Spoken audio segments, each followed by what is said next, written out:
Dean Jones going to go to the left of your screen. You're going to hook him up with Tyson Craigs, number 45, coming across here. It's a foot race now. Craigs is fast, but not that fast. And a nice block by Jay Curry coming up here. But look at that control of the feet right here. Wow, what a nice cut and get into the end zone. So since that first mistake by Piniella, he pays the price there a bit, Jamie, but that offense has been running nicely since. You know, he had just enough time to get the ball off. This is Dave Stala, the receiver. Dave Stala, the kicker now, and for that point after, makes it a 7-0 game, and the first points on the board in this Vanier Cup number 38. Approaching the midway point of the first quarter, St. Mary's takes the initiative down to Paul Hollingsworth. Standing by with Dean Jones, a great run. Tell us about the play. Oh, it was just a crossing pattern. They all followed the other guys. I came across, Piniella hit me. Got a great block by Dave Stella. Put a move on a guy, right into the end zone. Go catch your breath, buddy. Nice. All right, Rod, back to you. Thanks, Paul. You know, it sounds like he didn't even think that Tyson Craigs was actually following him, but he was such separation. He was about 3 or 4 yards behind him. Sounds like I do when I come up a few flight of stairs to get up here to the broadcast booth. Right here. Really nice job. He just turns on the jets and gets around the corner. But look at this cut right here. He steps up, comes back down on his left foot again, then goes into the end zone. That is just an exceptional run. Really had Justin Pulowski tied up there right near the sideline and getting in. You know, Dean Jones, one of those fifth-year players with the Huskies from Irma, Alberta. And you know, when Blake Nill talked about building his program similar to what Brian Towers has done, I mean, he took one of those pages out of his book and he went out to Edmonton and grabbed a lot of ex-junior guys and brought them into St. Mary's. And Dean Jones used to take his lumps at the hands of the Saskatchewan Hilltops and Regina Rams. I don't know if the Edmonton Huskies, that junior team he played for, ever won a game against them. So maybe a taste of revenge against some players that played their junior ball in Saskatchewan right there for Dean Jones of Irma, Alberta. Here's Sheldon Ball hitting back on now. His team in a hole, and they've had some trouble on offense so far in this game. You know, one thing that is nice for Saskatchewan is to have a guy with Sheldon Ball's experience in this football game. You know, he's been around. He was in the Vanier Cup in 1998. Block below the waist on the receiving team. First down.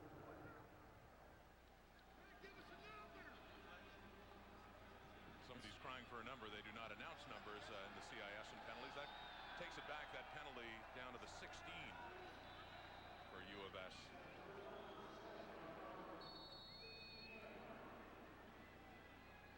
One.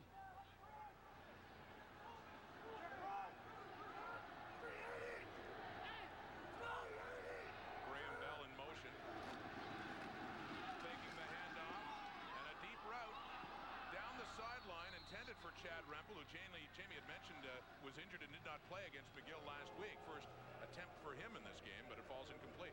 And he's an outstanding receiver. And you know, it's interesting, when Chad Rempel went out, you know, he went out just before the playoffs, and they asked Sheldon Ball about it, and he said, you know, actually it's interesting because when he went out, everybody kind of picked their game up, and I started spreading the ball around a lot more, and we became more effective offensively.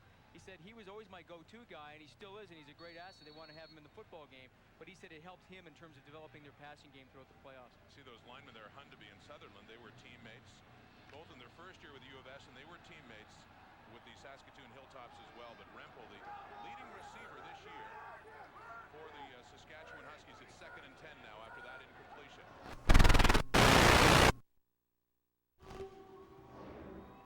It means a lot to me. Obviously, it's against my old team, and now I'm getting on in late in my college career here, and it'd be a nice way to go out for sure. It's been one heck of a run thus far. And I'm sitting beside a guy who had to play in a Vanier Cup against his old team. 1976, twice, and 77. Twice. The first year was really kind of strange, I can tell you. I know what Chris Semboleris is feeling right now. When it's Western against Acadia back then. Dean Jones going on Semboleris' side. Lots of room for Jones down inside the 10. Close to the end zone. Mark it at the 5-yard line. And St. Mary's is taking control of this game on the ground. And, of course, supported by Semboleris and that big offensive line. You know, a year ago we saw Luis Perez was a featured back at St. Mary's, and this year it's Dean Jones, the all-Canadian running back. They run counter sweep, come back, and boy, what a hole. But now he just kicks it into overdrive here and just pulls away from people. Real good block at the point of attack. Mike McPherson does a real nice seal block. and then he just turns it on. Not very big, 5'9", 180, but effective. So here's Bill Robinson in on the first down and goal at the 5, and he, on the option, keeps it himself and picks up a couple of yards. Now Bill Robinson, they will keep him in the football game right now, I believe, because it's still short. They like to run option, fake it inside to Eriko Hakeem. Dean Jones is the pitch man, and then Robinson tries to turn up the corner and get in the end zone. What hurts more for Saskatchewan's defense, number 2, the safety Eric Duchesne, injured in the first series for St. Mary's. He suffered a serious left ankle injury, I'm told, and likely will not return. Certainly looks like the day is done so early. What a shame for Eric Duchesne. It really is a shame. You know, he was a second-team All-Canadian a year ago, really the leader of that defensive secondary. And to lose a guy like him early in the football game, it's really got to hurt Saskatchewan, but you really had to feel for him as well. Coming all this way in his 4th year, maybe his last chance at getting into a Vanier Cup, and then to sit and watch it on the sidelines is not where you want to be. And a bigger concern, too, for Brian Tauris, another player on defense. That's Ryan Gotzeleg up front. The defensive tackle is hurting as well at a critical moment for Saskatchewan's defense with St. Mary's at 2nd and goal from the 3. Ryan Gotzeleg in his 2nd year out of Moose Jaw, same hometown for Brian Tauris. And went to the same high school, Peacock. Which, by the way, I believe Brian Tauris had his old high school football coach who's in town this week, and he paid honor to him the other night at one of the awards banquets. But all Brian Tauris can think about now is the key injuries and a perilous situation now for Saskatchewan. You see to the left of your screen, you know, it's always the way when you're inside there, Rod, how sometimes it's not the guy that blocking how you get hurt, it's another guy falls into. Well, that's good to see that he's up on his walking off, but real dangerous part of the world in there. The pit. You see number 56, Jason Coral, coming out now, and Drew Kendall to see if they can offer him some help to get off. Obviously in better shape, it would appear, than Eric Duchesne was, but very uncertain now when or if we will see him back at the ball game. It's not looking good at all for Duchesne. So a couple of key losses right now in Saskatchewan's defense at a point where they're trying to hold off St. Mary's from another touchdown. SMU, in large part because of the running game, will just take charge of this Vanier Cup. There's no question right now, this is a big stand for Saskatchewan. Made all the more difficult now. 2nd down and goal. Robinson still in a QB, gives it to Jones. There's a good defensive play. Number 45, Tyson Craigs. Craigs comes up with that big tackle, and it's 3rd down. Boy, Tyson Craigs really makes a great hit here. This could be right now the spark that the Huskies need. You know, 5'11", 220, and he just judges this one perfectly with Dean Jones. Once he leaves the ground, that's a perfect form tackle. What a great job. He was 3rd in the CIS in tackles this year, and there's a big one. Playing middle linebacker in that position. Well, he wasn't going to let go. And St. Mary's are going to go for it. What a stand this would be for the Green Huskies. What a lift it would be, trailing by 7. Robinson, the keeper, he's in for the touchdown. Boy, that was just the goose and go. I don't think there was any cadence given at all. Bill Robinson Jr., whose father was a star quarterback in the CIS with St. Mary's and won a Vanier with Western in 1974. Back-to-back with different schools, and this St. Mary's quarterback by the name of Robinson has a Vanier Cup touchdown. I think that's just the goose and go. You see the other offensive lineman didn't really move. Just kind of timed. He just kind of gives him that little tap, and the ball comes up, and Saskatchewan's defensive line were not ready. Gutsy call on 3rd down. Made a little easier when you're up 7-0, I suppose, but the upside is tremendous for St. Mary's. The Stala convert, and it is now a 14-0 lead. St. Mary's, I should point out, 12 years ago, Jamie, you'd remember, Saskatchewan had the 14-0 lead over St. Mary's in the Battle of the Huskies. And they came back to tie it later on. It was a close game in the end. Let's go down to Paul Hollingsworth. With Bill Robinson Jr. making the most of your appearance in the football game, tell me a bit about the short yardage play. Well, the one on goal line, I saw the middle wide open. We had a off tackle left on, but I saw the middle wide open, so the top would go at the center, and we just took it in. Thanks for the speaker. Thanks. All right, back to you. Sembolaris and that O-line, they did their job all the way down. And Rod, you only have to go back to 1996 when St. FX was leading Saskatchewan 12-0 at the half. But these numbers don't look too good for the Saskatchewan Huskies right now. All the offense going the way of St. Mary's, the defending national champion.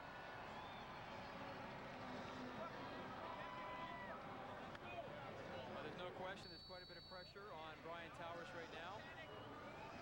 He's got to get something going offensively to keep that St. Mary's offense off the field.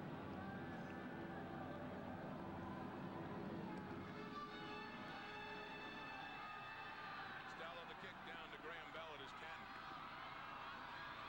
Looked like they were setting up the return to the right. He cuts it back up, but just gets it up across the 20 to the 22. I'll tell you, anytime in Canadian football when you can keep a team from advancing past their 30-yard line, you're doing a very good job. And St. Mary's pin Saskatchewan inside their own 25 on the 22-yard line. Sheldon Ball has not had a completion yet this afternoon. Been sacked twice.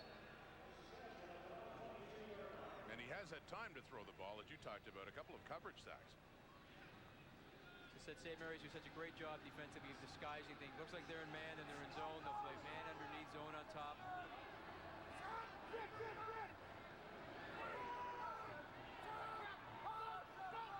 Long count on the toss.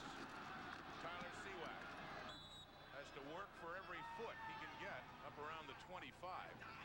It'll still be second and long for Saskatchewan. You know, they're just having trouble sealing that corner. They can't get around the edge. St. Mary's is doing a very good job of working hard outside. And if you watch, Rod, just prior to the snap of the ball, it looks like St. Mary's get set and then they shift. And you know, and that throws off everything. They start to go in different gaps, they play different techniques, and it throws off the offensive line trying to make decisions in fractions of a second on who I'm going to block and what technique I'm going to use to block them.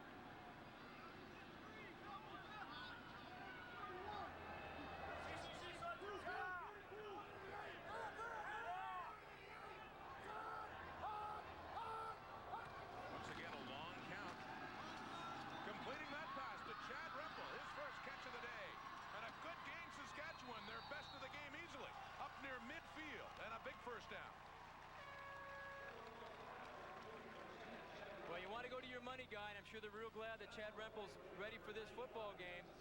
St. Mary's are coming with the blitz. Joe Bonaventura trying to come into that A gap between the guard and center. Three-step drop. One-on-one. He just kind of jukes around Phil Roberge. 1, 2, 3. Nice job. Good move right there. Kind of back. Goes up, and then defensive lineman Justin Sevigny comes off and makes the tackle. 46. Saskatchewan down by 14, but on the move now. Looking off to his right. Completes that one. That's Jeff Piercy for another first down across midfield to St. Mary's 50.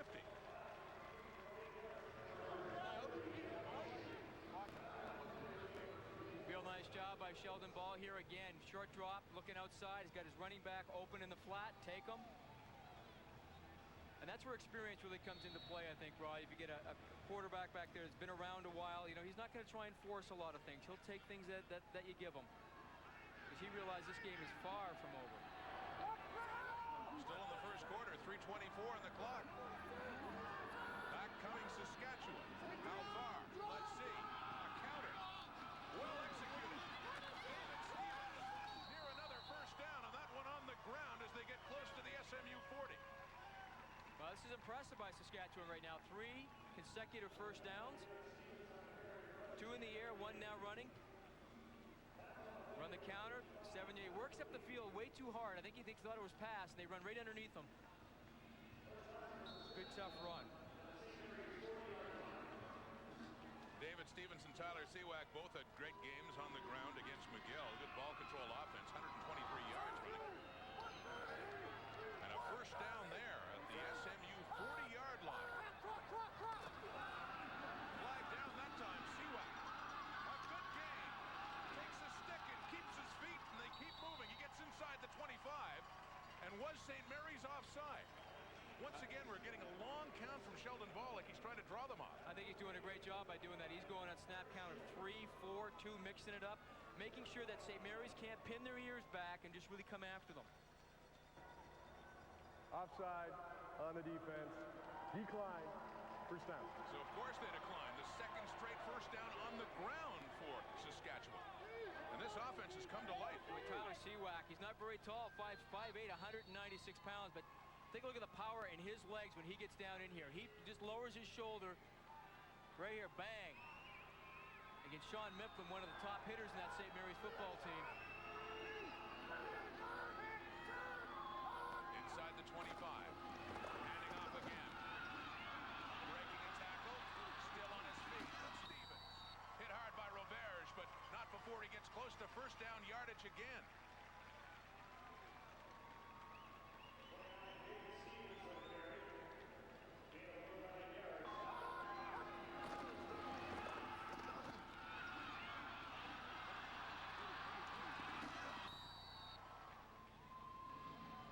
That sounded pretty intense. And that was a great job by Kurt Hundeby, the left guard, how he hooked Jeff Moody, the all-star linebacker from St. Mary's. Allowed the play to get outside. Gain of 9 for Stevens there inside the 15. 2nd and 1. Ball. Has the ball. Hands it off. Seawack, first down. It'll be 1st and goal inside the 10. And that Saskatchewan Husky team is answering right back down by 14. Well, we talk about what a great coach Brian Towers is. Right. Our left eye, 41 slot back across back flat. Sounds like a pass play to me. Sounds like a slot coming across. I'll take your word for Play it. action pass. But Brian Towers has done a very good job of looking at that tape from a week ago when McMaster ran so successfully off tackle against the St. Mary's football team. And he's taking a page out of that book because it looks like he's doing a little bit of that right now. Running a lot of that counter trap stuff that Mac did so effectively with Kyle Peer. So a little breather now for Sheldon Ball. And the Saskatchewan Husky offense still on the field with the ball just nosing inside the 10.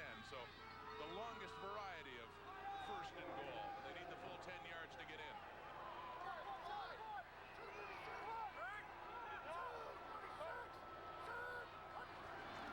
Passing this time. And knocked away, it looked like it anyway, by Jeff Moody, the linebacker number 55, intended for Seawack. You know, you're always trying to find the one-on-one coverage as a quarterback, and St. Mary's jumped in the man down here, of course, because they're so close to the goal line, but there were 2 guys on Tyler Seawack. It sounded like the last play call sounded like Brian Towers wanted to go to the slot back, but instead Sheldon Ball threw off to the tailback going out into the flat.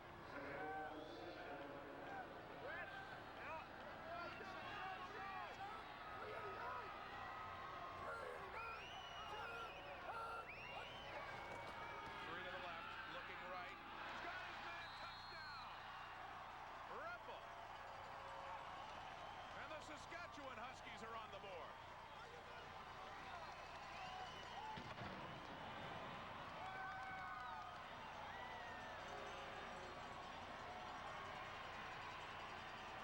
Well, Chad Rempel didn't have 38 catches for a 21-yard average this season for nothing. I mean, he does a really good job in man coverage. Just goes down, stop, turns inside.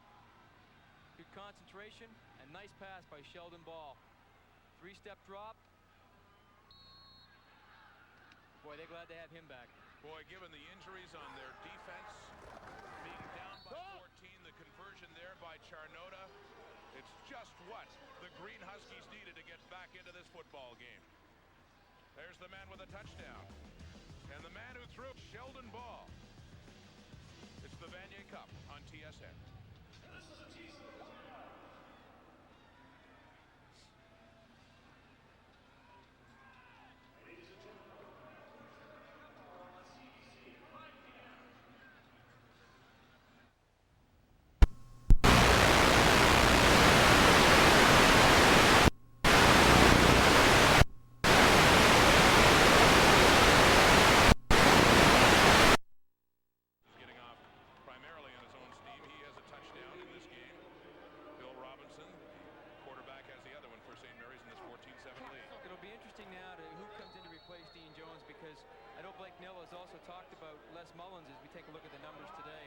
43 yards rushing. We're in the first quarter. He's got over 100 yards total.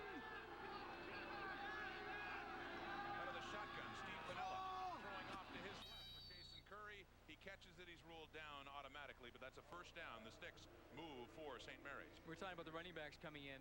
Eriko Hakeem, of course, is the fullback. Gabe Harvey is also more of a fullback type. But they also have a guy named Les Mullings that Blake Nill has talked about, saying that he thinks that he could be really a great football player for this team. And, you know, he's only carried the ball about 14 times this year, but for 191 yards, it's a 13.6-yard average. So we might see number 15 into the football game. More receivers into the game right now. Mike McPherson. Atlas Mato. This toss goes off to Stefan Lubin. He's the backup running back that comes in and takes that little toss and goes through to finish off the quarter. A 3-touchdown quarter in this game. 2 touchdowns for St. Mary's. One of them right there by Dean Jones, who's injured right now, but helps his team. And he gets stuffed. But ultimately, a Robinson touchdown, followed by a Saskatchewan touchdown by Chad Rempel through 1 quarter. 14-7.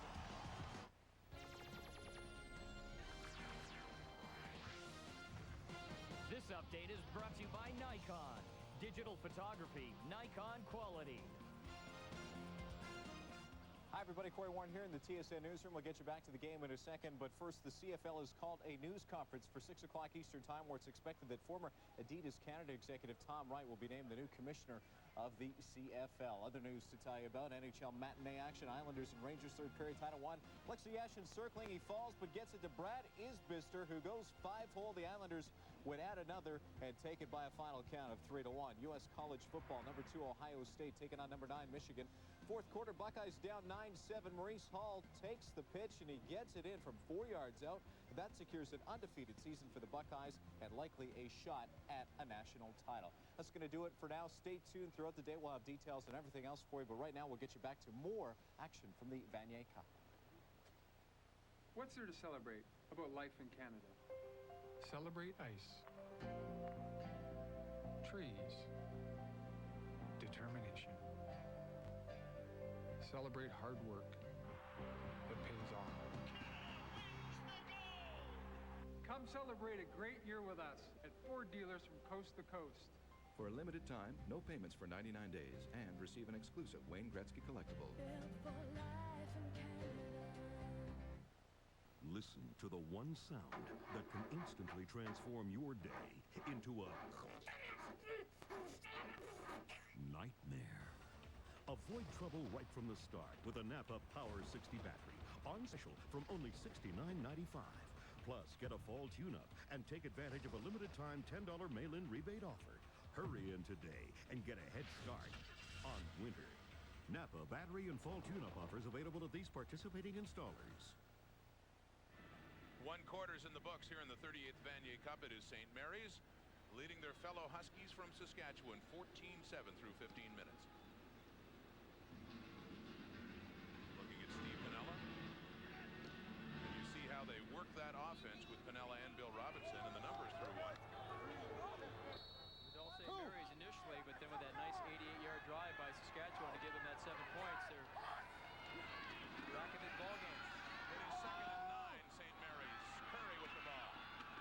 Gets up near a first down, but not quite. Just around midfield. It'll be interesting to see where it's spotted on this 2nd down play. Just over midfield, and to get to about the 54 of St. Mary's to have that first down. This will be a close and interesting 3rd down call by the looks of things for Blake Nill. And especially since Dean Jones is not in the football game. And Steve Samari, you see just to the right of your screen, that was talking to Blake Nill. He's the offensive coordinator. Looks like an ankle injury. And Bill Robinson has come in at quarterback. Steve Piniella's out, so you know they're going for it. Yeah, that's a sign to me that Dean Jones is coming back in the football game. They're taping his ankle up. Well, they need much less than a yard, about a foot at most. Robinson miscalls it, now goes left easily, hasn't. Robinson had a first quarter touchdown in short yardage for St. Mary's. He had one last week in the Churchill Bowl in Hamilton against McMaster. And he goes out, and Piniella comes back on in. That rotation has worked very well for the St. Mary's Huskies this season. You know, I think that's a tribute to him because he did have two quarterbacks that had complementing skills, and instead of trying to find a starter, you know, it can create controversy. He said, listen, both you guys are going to play because you both bring something to our offense.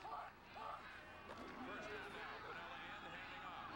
Stefan Luban getting his second carry of the game, number 2.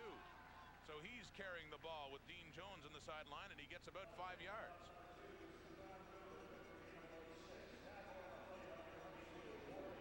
Stefan Luban filling in for Dean Jones from Brampton, Ontario. St. Mary's like those small little backs, you know, 5'8", 185 pounds. Pretty nifty feet.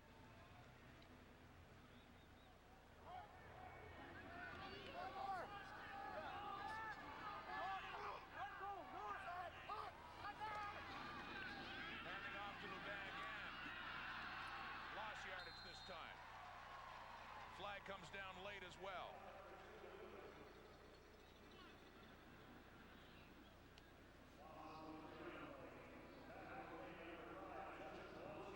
And it's a holding call going against St. Mary's. So they'll decline it and force SMU to punt the football. Illegal block on the offense. Decline. Third down. Excuse me, illegal block called against St. Mary's with Dave Stalla, the punter, back at his 45 to get it away. Well, that's what Saskatchewan had to do, is stop St. Mary's. That's an important set of downs for Saskatchewan. It was very important. They had to prove to themselves that they could stop them, and they certainly did. Of course, it did help that Dean Jones, as we mentioned, was not in the game. But a good confidence boost for a team that scored the last touchdown. Has some momentum now in the punt by Stalla. Taken back by David. Aaron David on the move. Nearly tackled in his end zone. They've got him heading in deep. So if Saskatchewan's offense is to carry on with this momentum, they'll have to go a long way back inside their 5. I'll tell you, Aaron David was playing with fire here. I know he's trying to get out left to get to the wall so he can try and get up the field. But boy, you don't want to get too close to your goal line. You don't want to go backwards. A rematch from last night's game of the NBA. Iverson and the Sixers just off that win over the Raptors. Take them on again at the Air Canada Center. Watch it on TSN. 1 Eastern, 10 a.m. Pacific time tomorrow. A tough road for the Toronto Raptors these days without Vince Carter. Antonio Davis looking good last night, but the rest of the team did not, and that lost to the Sixers in Philadelphia. Things not looking good for Saskatchewan here. The run is stuffed. They're down near their 1-yard line. I'll tell you, St. Mary's had 8 people in that force unit there. They say 8 in the box, and awful tough sled when you're trying to run up inside of that. You know, everybody thought this year, and really that has been a concern of Blake Nils, was their defensive line because of the players that they lost last year. They lost Eric Lyman, of course, All-Canadian Kyle Morrison, and All-Canadian Doug Borden. And, you know, he said, we felt our secondary was pretty good and our linebackers were pretty good, but, you know, we had to really, we were concerned initially about our front 4. There's Justin Sevigny, one of the first-year players. They got Tim Burris, he's another first-year player. Tim McDonald in second year, and Bruce Nelson in third. Second and 9, and a big play from Saskatchewan, hemmed in deep. Looking for the quick pass instead. Ball up quick, taken down. Put 2 on the board for St. Mary's on the safety. As Sheldon Ball is sacked for the 3rd time today. And one of those new guys, Vanier, up front, getting the job done for SMU. And you can hear Brian Tower say he didn't have much time that time. But you know what? If you're doing 3-step drop, you got to get rid of that thing right now. I mean, you cannot sit there and try and read stuff. 3-step drop, you have to make your mind up. Right now, you got to go with it. If it's not there, throw it away. But you can't take a sack in your own end zone. So it becomes a 16-7 lead now for the St. Mary's Huskies. And plus, they'll get the ball back on Saskatchewan from Saskatchewan as they kick off.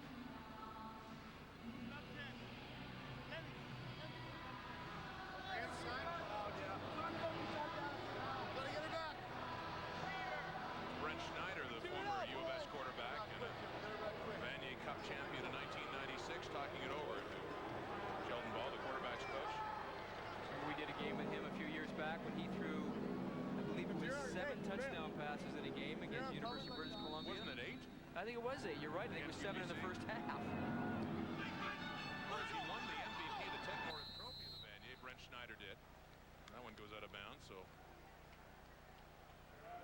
but Schneider won MVP back in the '94 game that they lost to Westerman. Here's a look at Sheldon Ball again.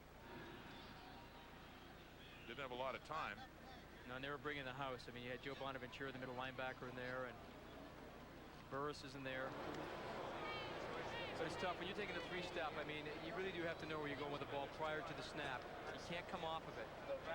Procedure on the kickoff. Offensive lineman is trying to sustain. Point of kickoff. First down.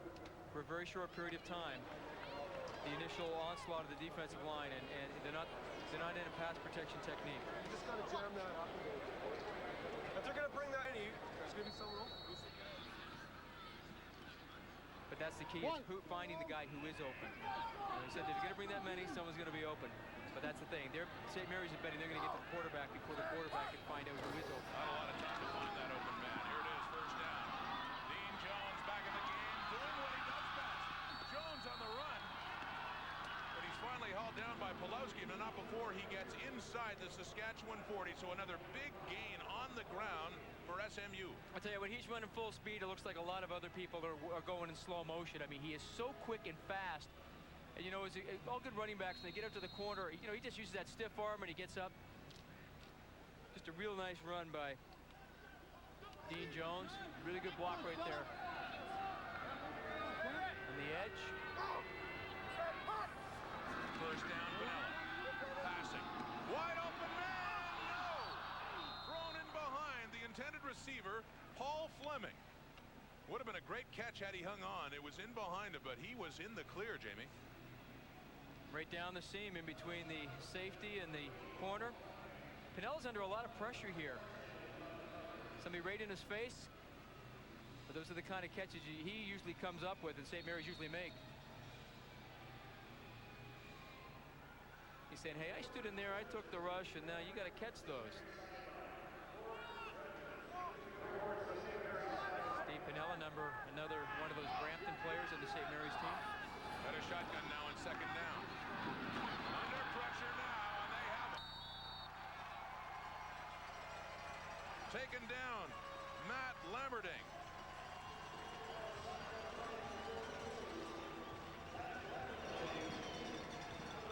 Lyndon Rush was there as well. Well, this Saskatchewan team came into during the regular season, had 24 sacks, so this is a team that can put pressure on you. And you see they have a bit of a mismatch. So they have Lammerding being blocked by Dean Jones. Dave Stalla running down the field. I believe the time he came open, I think Pinella was sacked. But that was a mismatch there. You can't have a defensive Dean Jones blocking a defensive lineman. Just not going to happen. You're going to lose if you do that. So it's an interesting turn of events. Saskatchewan's defense has been solidifying. And they get a good break here. Stella tries to get it away. He can't. And here comes Rush. Rush. Rushing to the end zone. Will he get in? Loses the ball at the goal line. Touchdown, Saskatchewan. Wow.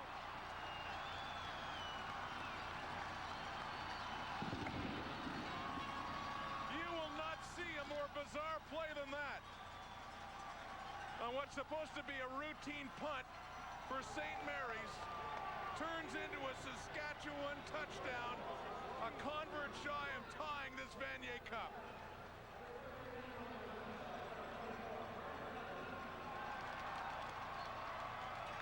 Gets blocked here. You know, Stella has some trouble with it, and Lyndon Rush takes it.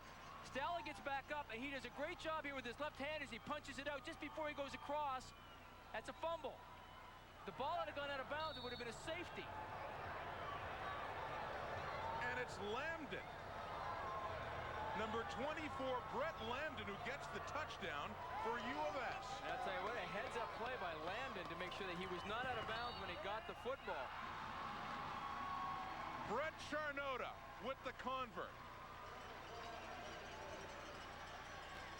Rush down to the goal line, punched out at the 1. Brett Lambden with the touchdown. We got a new game, 16-14, St. Mary's. if General Motors hadn't introduced the airbag? Or safety glass in all windows? What if GM hadn't invented the side door beam? Or the modern crash test dummy?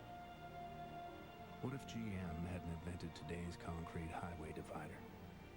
Would you still feel safe getting into a car? As the world's largest automobile maker, we're not only committed to improving our cars, we're committed to improving all cars.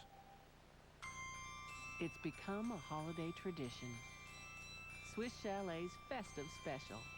Our famous rotisserie chicken, stuffing, cranberry sauce. And our Festive Special comes with 5 Lindor chocolate truffles. Comfort and joy, and the best of the season. And here's a tasty gift idea. Give Swiss Chalet's new gift card. And give the gift of Swiss Chalet. In the year 2020, a creature smarter than man will be awakened. Critics call Reign of Fire loads of fun. Thumbs up. Get ready to rock and roll! Own the DVD of the sight and sound experience that will blow you away. Packed with bonus features.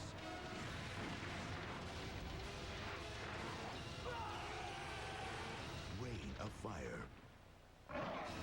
Now available on DVD and video. Well, Dave Stalo is back, going to punt the ball, but take a look at his head. He looks up here right now before he secures the football. Now he's in trouble. He looks up, he thinks he's going to run. Now he tries to kick it. It gets blocked. Lyndon Rush ends up picking it up, and Stala heads up, though, goes down the field and tries to punch it out. But nonetheless, Saskatchewan scored the touchdown, and we got ourselves a football game. We sure do. Number 37, Ryland McCulchuk was the one who blocked it, and that man picked it up. Lyndon Rush took it down, nearly had the touchdown. Shades of Leon Lett and Don Beebe in a Super Bowl several years ago. Dallas and Buffalo, when it looked like Leon Lett had the touchdown and Beebe punched it away. That time, at least, Saskatchewan did get the touchdown. Brett Lambden falling in the ball in the end zone. So U of S trails only by that safety, the 2 points on the previous drive, and they've got St. Mary's reeling a bit here. Boy, that was a mistake by Gabe Harvey. The ball is going out of bounds, and he catches it, and he steps right out of bounds with his right foot right there. He's out. I mean, that was a perfect spot kick. If the receiver catches it, as Gabe Harvey did. If not, St. Mary's would have scrimmaged it on the 40, so you're looking at a switch of about 25 yards.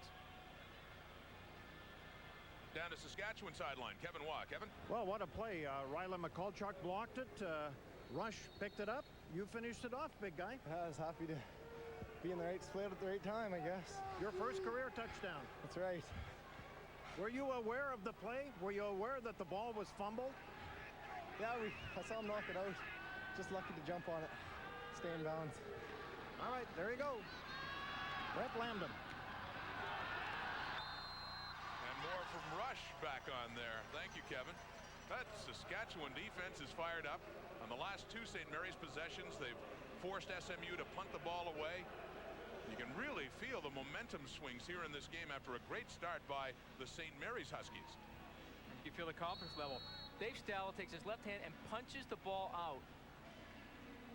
Now, the ball does not go out of bounds, but this is very close here because where does he have control of the football? Was he out of bounds or not? But the official said, no, touchdown. Loss of a yard on that first down. They run a draw. The draw to Dean Jones does not gain enough. It'll be 3rd down, and St. Mary's, Stalo will be coming back on to punt it from around his goal line, and he got it up to around the 15. Boy, Tyson Craig does a real nice job of sniffing out the draw. You know, he's playing in the inside linebacker spot. And boy, when he saw Dean Jones get it, he slid right over and made a nice tackle. This Husky defense is gaining confidence by the minute.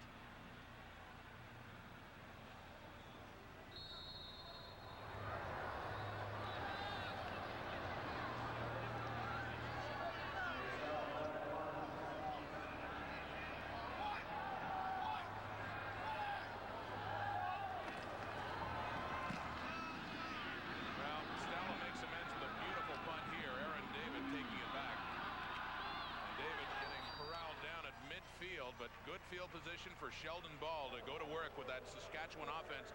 Ball started the season injured after off-season shoulder surgery, and he spoke before this game about how difficult it has been to get back in. Last year, I compensated for pain a little bit, and I got into bad habits. So, I had to actually relearn how to throw. And, the second part of it was getting over the mental aspect of, wondering if you can take a hit, if your shoulder's going to last. And, the last 6-7 weeks, I haven't thought about it at all. Ron, I think that's the most difficult part. Is he said, my confidence level, whether or not I could take a hit or not, and it took him a little while to get it back, but he certainly has his confidence back now. He should now. His team, once trailing by 14, trailing only by 2. On that handoff, making the most of it is Stevens, who bounces off a tackle and picks up about 8 yards for U of S. They use Tyler Seawack and David Stevens. They interchange them a lot this year, and they're both on the field right now. But Stevens, he came into this game with 442 yards rushing, a very good average, 7.2. Not very tall. He's similar to Dean Jones. He's 5'9", 185. And they rotate them in and out. Stevens is out. Seawack is in this game. Piercy, the fullback. Short yardage. Piercy, but it goes incomplete. Well, that's one I'm sure that Sheldon Ball would like to have back, because Piercy is open in the flat and he knows it. Would have had the first down and more. Joe Bonaventura had tried to pick him up there in man coverage. Play action pass. Bonaventura, the middle linebacker, tries to pick him up, and you can see that shoulder. He's a left-handed quarterback and he's throwing to the right. That's tough enough. But you can see that shoulder just doesn't seem to have the kind of range of motion that most quarterbacks do. And we really haven't seen him throw the ball long at all today. So Saskatchewan to be punting this time. Charnota back at his 46 to get it away. 7:21 on the clock. About midway through the second quarter, it's become a very entertaining ball game. Looks like a fake. It is a fake. And they don't get close enough to the first down. It looks like it's a direct snap to Jeff Piercy. Piercy, but he did not get the first down. So the ball is spotted right at the 45, St. Mary's football. Boy. Piercy's one of the up-backs. They snap the ball directly. Actually, they don't snap it to him. The center just lifts it up, and then he just comes up and takes it like he's a quarterback from behind. And they try to draw St. Mary's with the two up-backs going to the left, and then Piercy just kind of came in and took the ball, but St. Mary's sniffed it out. So a good turn of events for St. Mary's now. A 2-point lead, ball at their 45. Just under 7 minutes to go until halftime. Handing off to Dean Jones, who scoots his way into the hole and picks up about 5 yards up across the 50. If I were Blake Nill or Steve Samara at St. Mary's, I think I'd just continue to run Dean Jones, Dean Jones, Dean Jones. I mean, it doesn't matter if it's inside, outside. He always seems to get 5-6 yards at least. Big offensive line and big and experienced. 4 of them started last year in the Vanier Cup. The only one they did not is Paul Archer. He's in his 4th year. Jones is clearly the feature back now. Last year it was Luis Perez, the #1 rusher in Canada. Nice job. Comes down low to Curry. Jason Curry gets the first down for St. Mary's up across midfield just into Saskatchewan territory.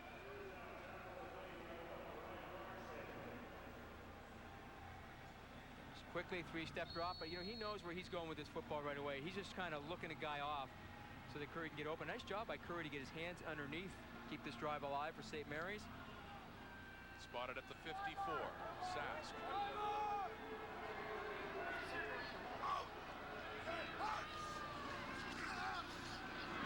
Lots of time. Stepping up, looking, finding a receiver wide open. Another first down. It's Olaf Tomiak with his first catch of this Vanier Cup. That was a nice, sorry, Rod, that was a nice job by Tomiak, because he knows his quarterback's in trouble, and he goes and he sits in the hole. Tomiak's lined up at number 20 outside. He's running out, but now you see he comes inside in the hole, and he just sits there and he waits. He sits in the hole, waits for the quarterback to find him. Good heads-up play by Tomiak and Steve Piniella. Gets it down to the Saskatchewan 40.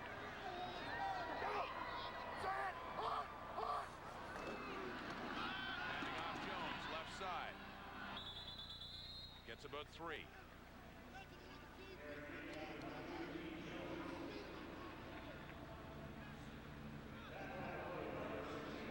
Dean Jones has had a complete game in less than a half of football. That was the first quarter touchdown to give St. Mary's the 7-0 lead. And he's had a lot more yardage on the ground and through the air as well. He had over 100 yards total offense before the quarter was even done. 166 yards rushing last weekend in Hamilton. Player of the game of the Jewett Trophy, the Atlantic Championship the week before against St. FX. Dropping at that time, though, and taking a little added shot from Tyson Craigs as well. Falls incomplete. It'll be 3rd down. But they're trying to run that same play that they scored on earlier, bringing Dean Jones across. But you know what? The pass rush was there. This pass is not meant to be completed out here, just a couple of yards from the sidelines. It's supposed to be completed inside. But they got the rush into Pinello's face. Couldn't throw it when he wanted to throw it. Held on to it a little bit too long, and St. Mary's are punting.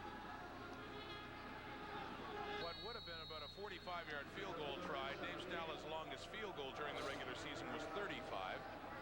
Doesn't have that much of a range, although his percentage was good during the season, but better to punt now as he stands close to midfield. Right, he tried two between 40 and 49 and missed both of them, so they're just content to have him punt. Low driving punt to the Saskatchewan end zone, rolls in. Graham Bell finally picks it up about 10 yards deep, tries to run it out.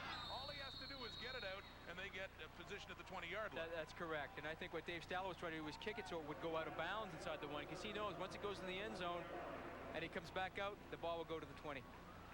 So the ball will come out thanks to the running here of Graham Bell. Just barely gets out. Saskatchewan trailing by 2 in the 30th Vanier Cup.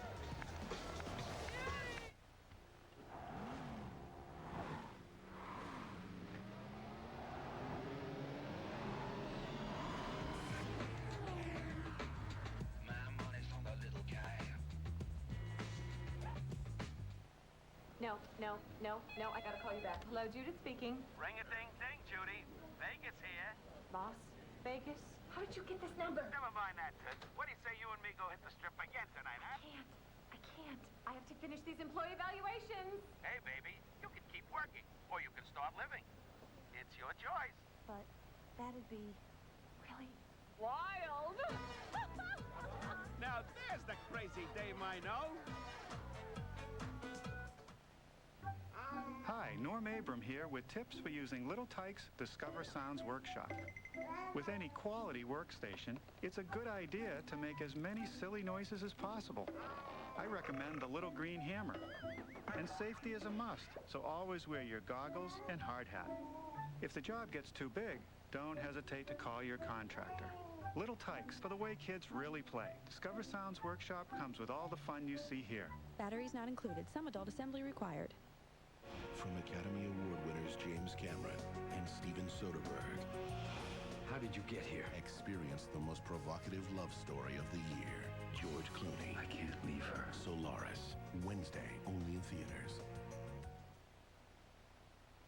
I would like to welcome this year's Russ Jackson Award winner, and would you please welcome with me from the University of Calgary, their quarterback, Lincoln Blumel. Lincoln, would you come forward?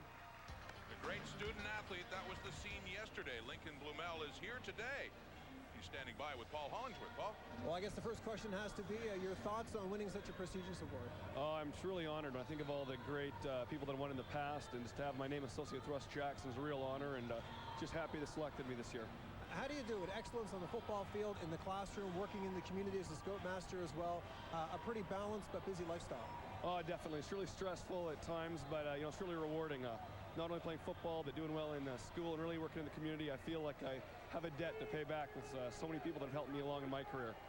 Your thoughts on Saskatchewan putting up quite a fight here. They were down early, now they're coming back, and we got ourselves a good football game. They're a gritty team. I think don't count them out. It's going to be a good game. Fifth year for you. What's up for you next year? Right now I'm applying for doctoral schools for next year, so hopefully I'll be going somewhere in September 2003. Well, congratulations and thanks for joining us. Thanks for having me. Rod, back to you. All right, thank you, Paul. What an impressive young athlete Lincoln Blumel is. Every year Russ Jackson comes up with these gems that humble you. with everything they do. Absolutely, and you know the nice thing about Lincoln Blumel is a year ago he had an injury and he lost his season, and they went and they made they asked the CIS could he get his eligibility back, and so they said yes, and so he ended up playing this year, and it was great that he could come back and play. And as Russ had pointed out yesterday, I think it was the first time he ever handed one out to a married player, the young child, the new father as well, Lincoln Blumel. So much on his plate, and he's done so well. We congratulate him for winning that award. It's Seawack, the ball carrier, and they move it along the ground, and then that second down, he has enough to move the sticks for Saskatchewan. I tell you, Seawack is very quick because Cartier Shields, the halfback, was coming up, and it looked like he had him stopped, and he just sidesteps him.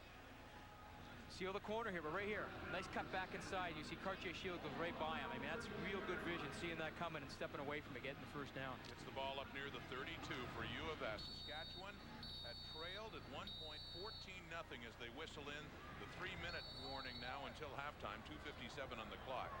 U of S was behind, but scored a touchdown, and then what really shifted the momentum after their defense held was a block punt. Return for a touchdown, actually fumbled at the line. Brett Lambton got the score. It's a 16-14 game, and there's Aaron David on the receiving end. Another U of S first down. The Huskies on this drive, Saskatchewan's version, would have a chance to take the lead. You know, when you think of this first half and they were down 14-0, it's almost this half is a microcosm of their season when you think about it. I mean, down early, no one's giving them much of a chance, and then bang, all of a sudden, hey, they're back in the thick of things. And, you know, we talked about earlier, hey, you underestimate us, you'll lose.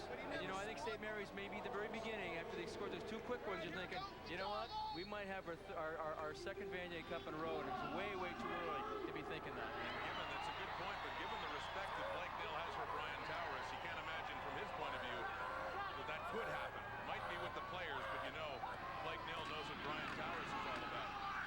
Well, they go left, and Seawack had a hole, and he went right through it and got across midfield. Great gain on the ground. Not down until Cartier Shields takes him down at the St. Mary's 52. You know, Saskatchewan are just winning that battle up front right now. Their offensive line is doing a great job. They run that counter here. They pull both right guard and tackle. That's Olenek and McLean. Then they pull McLean through. Really nice job here. Seal down, come back. And once I tell you, once you get the big guy, number 67, McLean, onto number 25, Cartier Shields, you got a big mismatch here. 295 versus 195. I think the big guy is going to win that one. He did win that, although to his credit, Shields turned around and eventually was able to haul Seawack down in the toss now. It's Stevens. Back and forth they go. Seawack and Stevens. So Stevens has another Saskatchewan first down inside the St. Mary's 40. It's getting loud down there, Jamie. You can hear it all the way up here.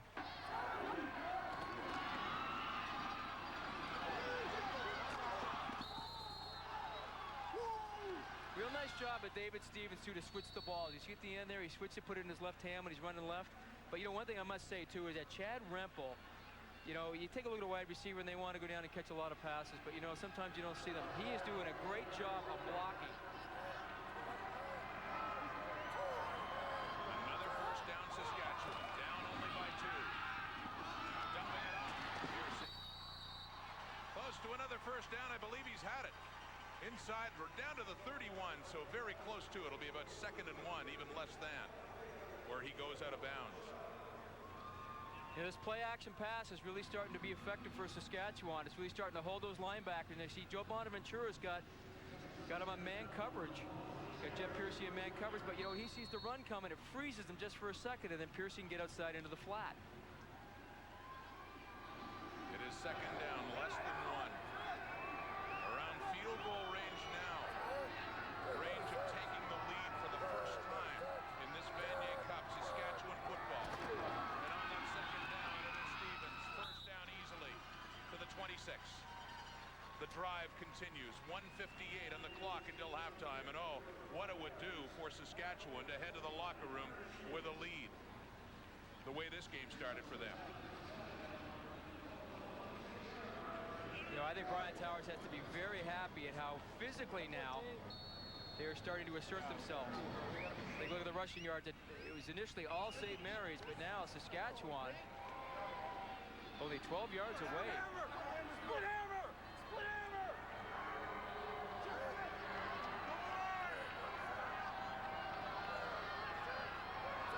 First down. Making the toss.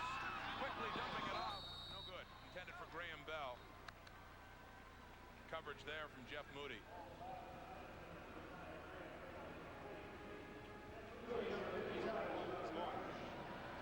Piercy. Brian Tower ascended number 3, Nathan Hofford. And then they take Jeff Piercy out, the fullback.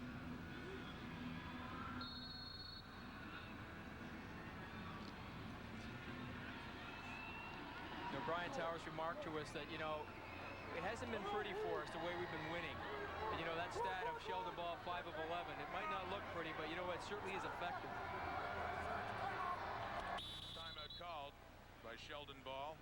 1:33 on the clock. A very important down, obviously, trailing by 2 late in this first half. Who's the top dog? We're not even halfway to finding out. We've got a game here at Skydome. When a 5-star sign goes up at your Chrysler Jeep Dodge dealership, it isn't because head office said so, or because we're going for a new look. It's because people like you, our customers, have given us the highest marks possible. Because satisfying customers is the only way a dealership gets to be a 5-star dealership. 5-star. It's better. We'll prove it. For 6 extreme athletes, the greatest danger will not be the stunts they've planned, but the terrorists they've discovered. I'm not leaving until they are dead. This Wednesday, Shoot! No! they can't stop the unthinkable. Unless they live to tell the world. Extreme Ops starts this Wednesday in theaters everywhere. I'll have your steak and cheese with some of that Southwest sauce. 2 classic PMTs and put sweet onion sauce on hers. Cause she's so sweet. Can I please have a roast beef with Dijon horseradish? Subway Club with hot peppers, because we like it hot. At Subway, every sandwich is customized just the way you want, with your choice of delicious deli meats, toppings, sauces, all on fresh baked breads. It can be complicated, just give me what they're having. Or simple, it's up to you. Subway, eat fresh! SMU holding on to a 2-point lead as we go down to the Saskatchewan sideline and Kevin Waugh. Kevin. Steve Letwin with me, Group Vice President of Enbridge. Steve, it's your 3rd year, a major sponsor here at the Vanier Cup. Your company's brought a lot to the table. Well, thank you for saying that. We believe we have, and we are very proud to be sponsors of this great event, a great game. I have to say we're probably rooting for those Saskatchewan team, given that we're from the West. I want to say hi to all our friends and supporters in Calgary. Pat Daniel, my boss, who was instrumental in letting us move this ahead and support it another year. Thank you very much, Steve. Thank you. Okay, back upstairs. Thanks, Kevin, and thanks to Enbridge for the support for the Vanier Cup. A great Vanier it's been so far. A close game, a 2-point game. Saskatchewan looking for a lead down inside the 5. Hofer. It's not pretty at all, but they'll take it.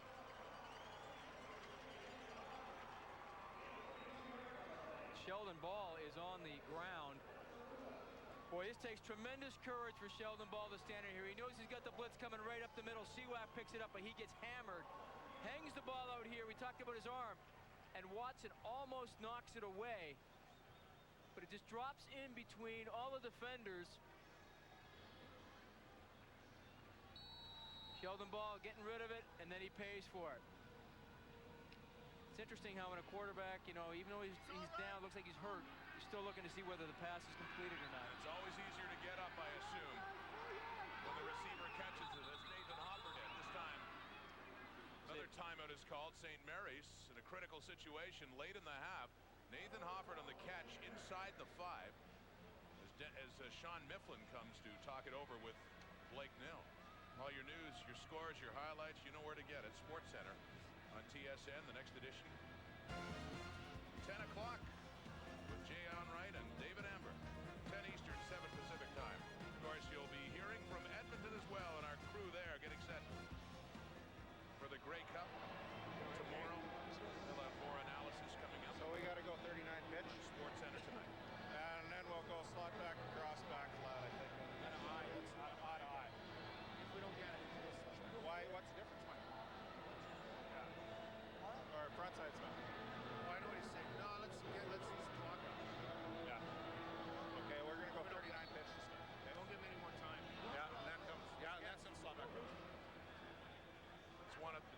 want to take the lead. It's another thing you want to prevent the other team from getting back down the field and getting any more points as well. They're thinking clock, too. That's right. That's why they're going to run the ball here. Looks like they're going to run toss here to the left-hand side.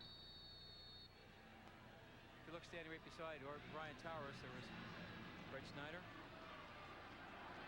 the offensive coordinator, or actually the quarterback coach. This play should go left. It's 39 toss.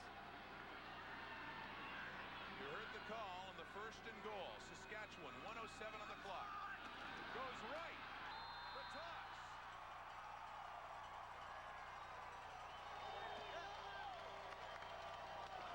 The Saskatchewan Huskies have their first lead of this Vanier Cup.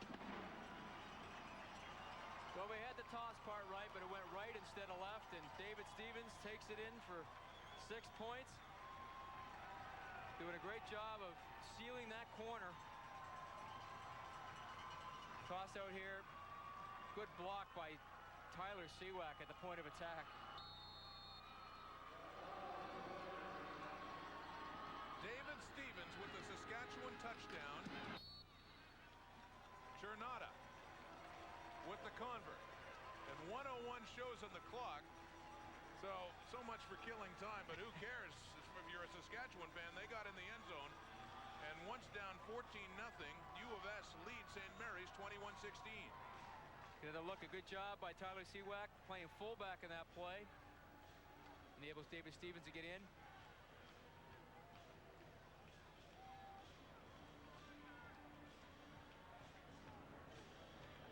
Jeff Moody, the AUS All-Star, outside. Made the big play last week, but not this week. Tyler Seawack gets a piece of him, and David Stevens gets into the end zone. But Brian Towers' old school Peacock in Moose Jaw, Saskatchewan. It's an interesting scenario for St. Mary's to take to the locker room at the half. So rarely in the last 2 years has this team been challenged. Gabe Harvey on the return up across the 33. Once again down to Kevin Waugh. 21-16. David Stevens takes it in. Nathan Hofford made the catch at the 3. You guys are starting to run. Oh, yeah, that was a big catch by Nate, and then we're down there. No way I was getting stopped on that one. My adrenaline was pumping hard, but we came out a little flat. They're a good team. They got that running back running around the end there, but we've made some adjustments, shut them down, and hopefully we can continue this into the second half. 54 seconds left, gentlemen. Yes, Kevin, a 10-play, 90-yard drive. Saskatchewan has had some long, impressive drives, and that one gives them the lead. But one thing about St. Mary's offense, they can hit quickly. They did against McMaster last week in the Churchill Bowl. Looking to hit quickly here. This one over the middle, though, to Curry. With defenders back a bit, he gets it up to the 40 in a gain of about 7. Well, St. Mary's aren't content to run the clock out at halftime. They always see every opportunity when they're in offense as a chance to score. Steve Pinella not huddling up. 46 on the clock. What looked to be total St. Mary's domination early in this game with a 14-0 lead is turned into Saskatchewan's game. And a 5-point lead. Pinella on the run for the first down and gets it up across the 45 to about the 47. 30 ticks now on the clock here at Skydo. You know, Saskatchewan is doing a very good job of taking away Steve Pinella's first read, and they're forcing him to kind of go to number 2 and number 3. And you know, he's not used to that because it's usually the first read for him has been there all year, and makes a big difference when you come off of that. Out of the shotgun. 20 seconds on the clock. Pressure. Pinella. Deeper. Sidelines. He caught it. They're saying it's a catch. It's a great catch and a great Paul throw. Fleming on the receiving end down at the 31. Saskatchewan with 10 seconds on the clock. Real nice job of keeping your feet in there. You only need 1, but he's got 2. What a great catch by Paul Fleming. Now, I think to be effectively within Dave Stalla's range, they need another 5 or 6 yards to give him a chance at a field goal. His best in the regular season was 35, so you're right. The 31 now.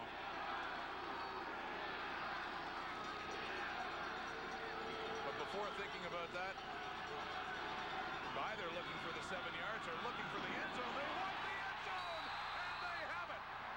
Touchdown, St. Mary's and Dave Stella.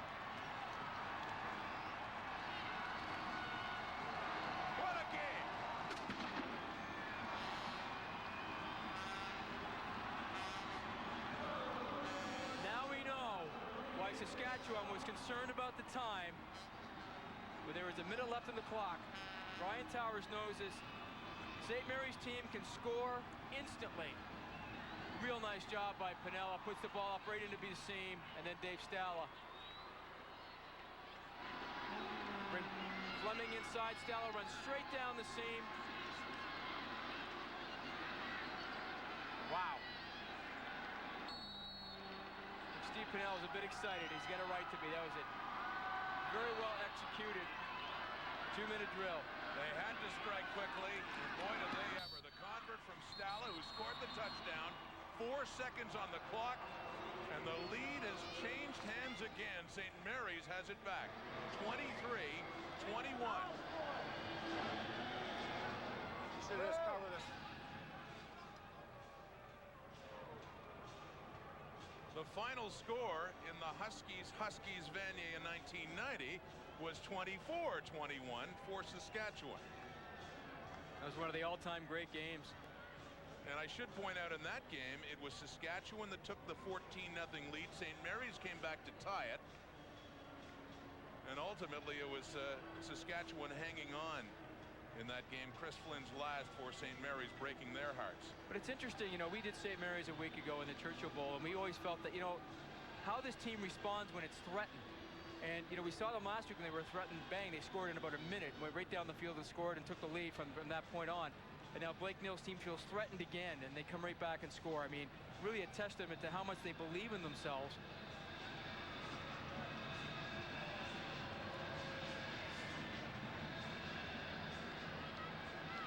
I think by my calculations, Saskatchewan held the lead for about 56 seconds. And you harken back to that conversation, Brent Schneider, Blake Neal, or excuse me, Brian Towers talking about killing the clock. And you're thinking when they're down at the 3 with about a minute to go, why is it so important? Especially when they hadn't gotten in. They got in for the touchdown, and then watch St. Mary's answer back. 4 plays, 78 yards, and most importantly, only 54 seconds taken off the clock. What a game we have had so far. And we're only halfway through it. At the half of the 38th Vanier Cup, St. Mary's has the lead again, but just barely. 23-21. Still anybody's game as they head to the locker room.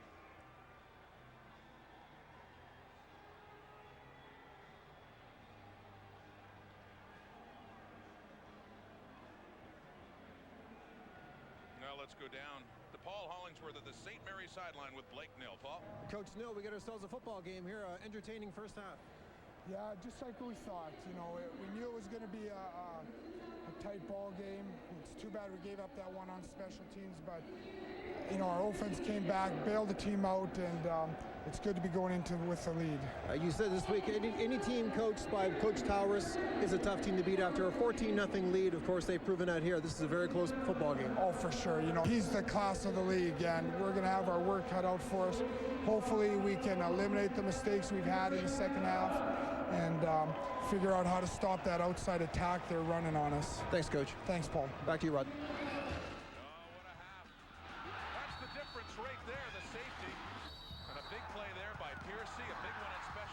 For U of S, but St. Mary's comes back ultimately to take the lead.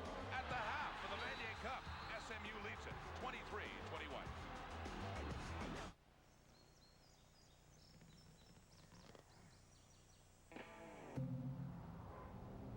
Hundreds of movies a month in one box, plus free installation from Bell Express View.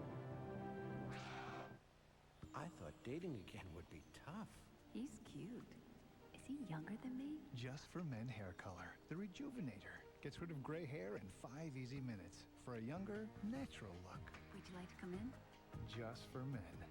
How does your gray beard or mustache reflect on you? Man, I look old. Get new vitamin-enriched Just for Men gel. The Rejuvenator, specially made to penetrate coarse gray in 5 minutes and match your hair. The Rejuvenator, Just for Men gel. Dave Stala with the go-ahead touchdown late in the half, only 4 seconds left, put St. Mary's back in the lead at the half of the 38th Vanier Cup, leading the University of Saskatchewan.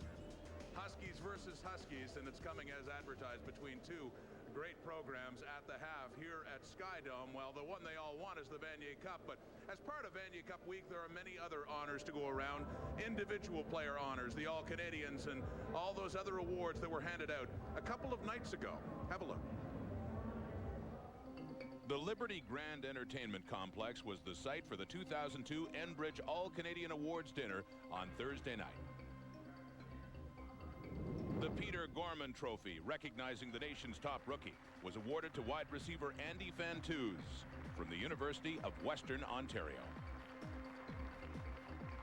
I can't even put it into words. It's just being picked CIS Rookie of the Year is just the best honor I could imagine for a first-year player, but especially with all the other good nominees and especially with all the other ones from Ontario that weren't up here today. Next up, the President's Trophy, given to the top defensive player in the CIS. This year's recipient, linebacker Adam McDonald from St. FX. It was a nice way to not only finish the season, but finish my career as a football player in the CIS. I was pretty pumped. I was pretty happy about it. I think it not only shows how well I did this season, but also shows how well the team as a defense did this season. The J.P. Metras Trophy, awarded to the nation's top lineman, was won by defensive tackle Israeli Donijay from the University of Manitoba Bisons. It feels great. I've worked really hard, but a lot of people have helped me along the way. Like, you know, I've been at Manitoba since I was 17, and I've been coached and helped, especially by other players, and that's a big part of my success. And finally, the Heck Crichton Trophy, recognizing the league's most outstanding player. It was awarded to quarterback Tom Dennison of the Queen's University Golden Gales. Standing in front of everybody today and accepting this award was something that I'll never forget, but it's something that I want to share with my entire football team, because without them, we wouldn't have had the success that we did this year. And you know, when I get back to Kingston, there's a lot of phone calls that I'm going to make and thank a lot of people, because, like I said, without them, this award wouldn't have been achieved. And one of the three people you're looking at right now never won a Heck Crichton Trophy. You take a guess who it is. The 1978 winner, Jamie Bowen, and the 2002 winner from the Queen's Golden Gales, Tommy Dennison.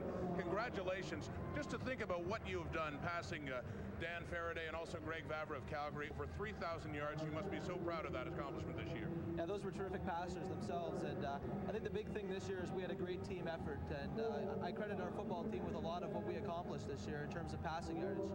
You know, it can't be one person that gets the credit in a situation like this. We had a great group of receivers, a great offensive line that did a great job for us for all year, and then running backs who could both block and receive the football. So it was great, great offensive effort. Tommy, winning the Heck Crichton, meant a lot to me. I just want to know, what does it mean to you?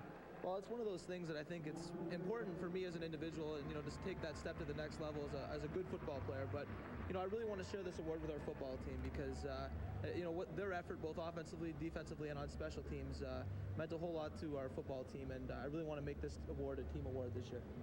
Tommy, congratulations. A wonderful season. I know you'd rather be here. Any Heck Crichton Trophy winner would say that, but good luck to you in the future as well. Thanks for having me up here, guys. Okay, Tommy Dennison, the 2002 Heck Crichton winner, the top player in the CIS this year, and a look at the recent list and what a fine list it is. Before him, a couple from Mac and Chapdelaine and Kojo Adu, and a guy who ended up winning a Vanier as well, Phil Cote as well. Joining the long list of greats, Tommy Dennison of Queens at the half. Here at Skydome, we'll be back with more in the 38th Vanier Cup, with St. Mary's leading Saskatchewan by 2.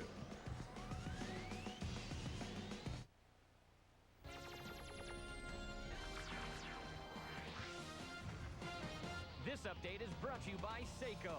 Forward-thinking technology in every watch. Hi, everybody. Welcome back to the TSA Newsroom. I'm Corey Warren. We'll get you back to the Vanier Cup shortly, but first, the CFL has called a news conference for 6 o'clock Eastern Time, where it's expected that former Adidas Canada executive Tom Wright will be named the new commissioner of the CFL. Elsewhere in the world of sports, NHL, Islanders and Rangers, third period, tied at 1. Alexis Yashin circles, falls, but he gets it to Brad Isbister, who goes 5-hole. The Isles would add one more, and they take it by a final count of 3-2.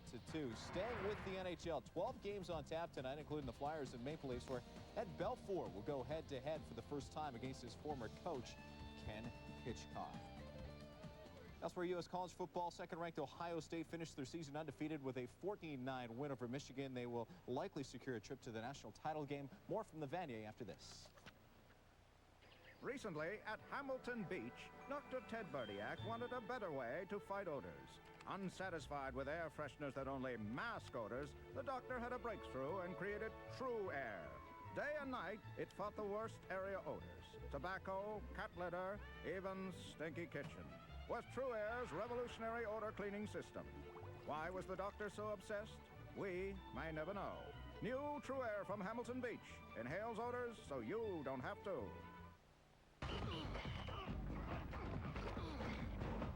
The University of Saskatchewan. Visionaries in research and technology. The University of Saskatchewan. Home to Canada's largest ever scientific project. The University of Saskatchewan. Distinguished scientists, world leaders, literary scholars, and champions of the Vanier Cup. University of Saskatchewan.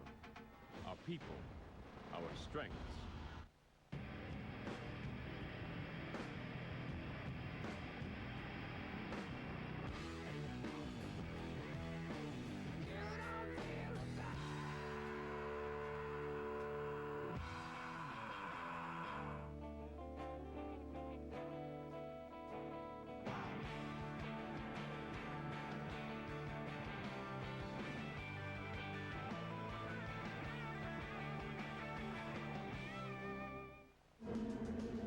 Here's a look at the first team All-Canadians in the CIS this year. We just saw Tommy Dennison with us, but of note, how few from St. Mary's or Saskatchewan on this list. You know, there were some great individual performances. Andy Fant, who's only a rookie, you know, broke Don Blair's record for most yards receiving. Kyle Peer had over 1,200 yards rushing.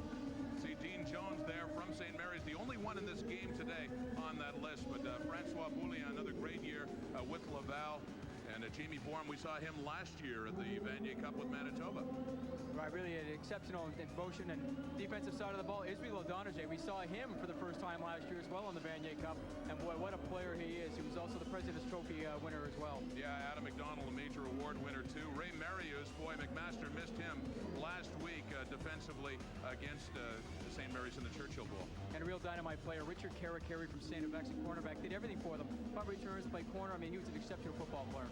Those are the All-Canadians, and you know what? I don't think Saskatchewan or St. Mary's really care right now that they're not on that list. They want to be on the list of the national champions. And boy, what a game we have going right now. Surprised the way Saskatchewan has come back after St. Mary's really took that initiative. Well, St. Mary's had the lead, and we said it was kind of like a microcosm of their season, but St. Mary's did a really good job right off the bat. We talked about Pinella throwing the ball. They catch Dean Jones in a crossing pattern, and just look at the body control that he has, and he takes it in the end zone for St. Mary's first score. Then Billy Robinson, the old tap and go down the goal line. There's no signals given, audible signals given. They get in, they have a 14-0 lead. Well, that made it 14-0, but Sheldon Ball leads them right back. And then with that play, they get on the board. And just a really nice little toss over to Chad Rempel, who they're glad to have back in their lineup. Okay, but unfortunately, they gave some points away here as Ball waited too long, and they caught him for the safety to make it a 16-7 game. But this is the most bizarre play I've seen in a while. And this is where really I think the game kind of changed in the second quarter. I mean, they blocked Dave Stala's punt. Lyndon Rush picks it up. He's going into the end zone. Stala does a great heads-up play of knocking the ball away. And it's Brett Lampton who picks it up. And then marching right back after Saskatchewan had gone ahead. Look what St. Mary's did. Just incredible. You know, you thought that St. Mary's were kind of out of it there, maybe content to go in at halftime down. No way. They're coming back. That's a 2-point lead, and the stats, boy, we have ourselves a ball game, don't we? It was all SMU early on, but not as much this time around. Well, the rushing yards, I think Saskatchewan have really got their game going. They're doing a very good job on their offensive line and really starting to assert themselves physically. 23-21, the most important numbers to talk about right now at the half. It's anybody's game in this meeting of Huskies. You know, you talk about the experience factor as well. Brian Towers has it, even though his players do not have it. I think that has to matter a lot in this game. I think it matters a great deal. I think earlier this week he said to his team, you know, they might not have been here for a while, but you know what? We have. And so we told our players, hey, your coaching staff has great experience in this game. Just follow us around. Take the cues from us and you'll be okay. And Blake Nell has the experience too. Not as much as Brian Towers, has a lot of respect for him, and I'm sure is telling his players, no matter what happens in this third quarter, even disregard that drive. You cannot take Saskatchewan lightly. And I don't think Blake Nell has taken Saskatchewan lightly. And maybe his players did when they were up 14-0, but, you know, we said earlier, if you underestimate Saskatchewan, you're going to lose. And I'll tell you, I think they had a big wake-up call there. But you know what? To St. Mary's credit, they did respond back when it looked like things were going their way. Well, coaches don't like the close games, but we sure do here. Go Huskies! That's all we can say right now. Both Huskies teams have been going, especially this guy, the All-Canadian Dean Jones in the first half. He was injured for a while. He's had some great runs, just like last week and the week before. A star for SMU getting down near the end zone there. Dean Jones and St. Mary's leading by the slimmest of margins, 2 points with the second half coming up on TSN. Europe, 1944. Rocks, trees, and rivers. When a bridge was needed, they were the ones who made it.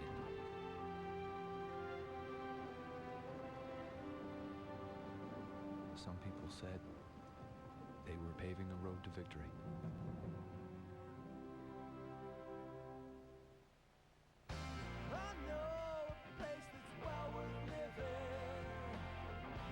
Did you know that Saskatchewan has nearly 100,000 lakes? Perch, trout, grayling, shark. Okay, maybe I'm stretching it. Saskatchewan has one of the world's best T-Rex skeletons. He's called Scotty. Wanna scale it? Really good Saskatchewan pie. And the friendliest people you'll find anywhere. Join the most unlikely group of heroes. Okay, check for poop. Hey, why am I the poop checker? As they discover friendship. I can kiss you. Yuck! Yuck! Excitement. And extreme adventure. Eat my powder! Ray Romano. Don't make me reach back there. John Leguizamo. Oh, he started it. I don't care who started it. I'll finish it. Dennis Leary. I actually thought you were going to eat me. I don't eat junk food. And Scrap. Be the first to own Ice Age. On DVD and video November 26th.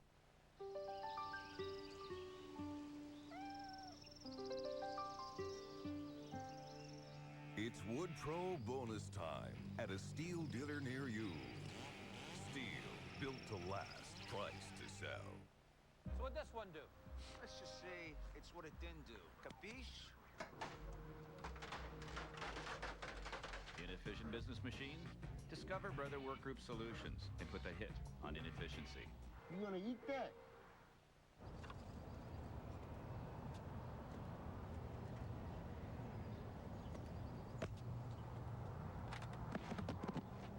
Hundreds of movies a month in one box, plus free installation.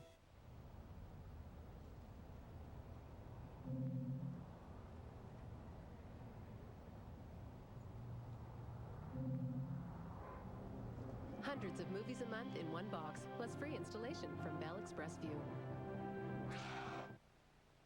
This year, students on 13 campuses coast to coast are participating in an entertaining intramural sport with a chance to win a $10,000 scholarship for their school through the Bud NFL Campus Flag Football League.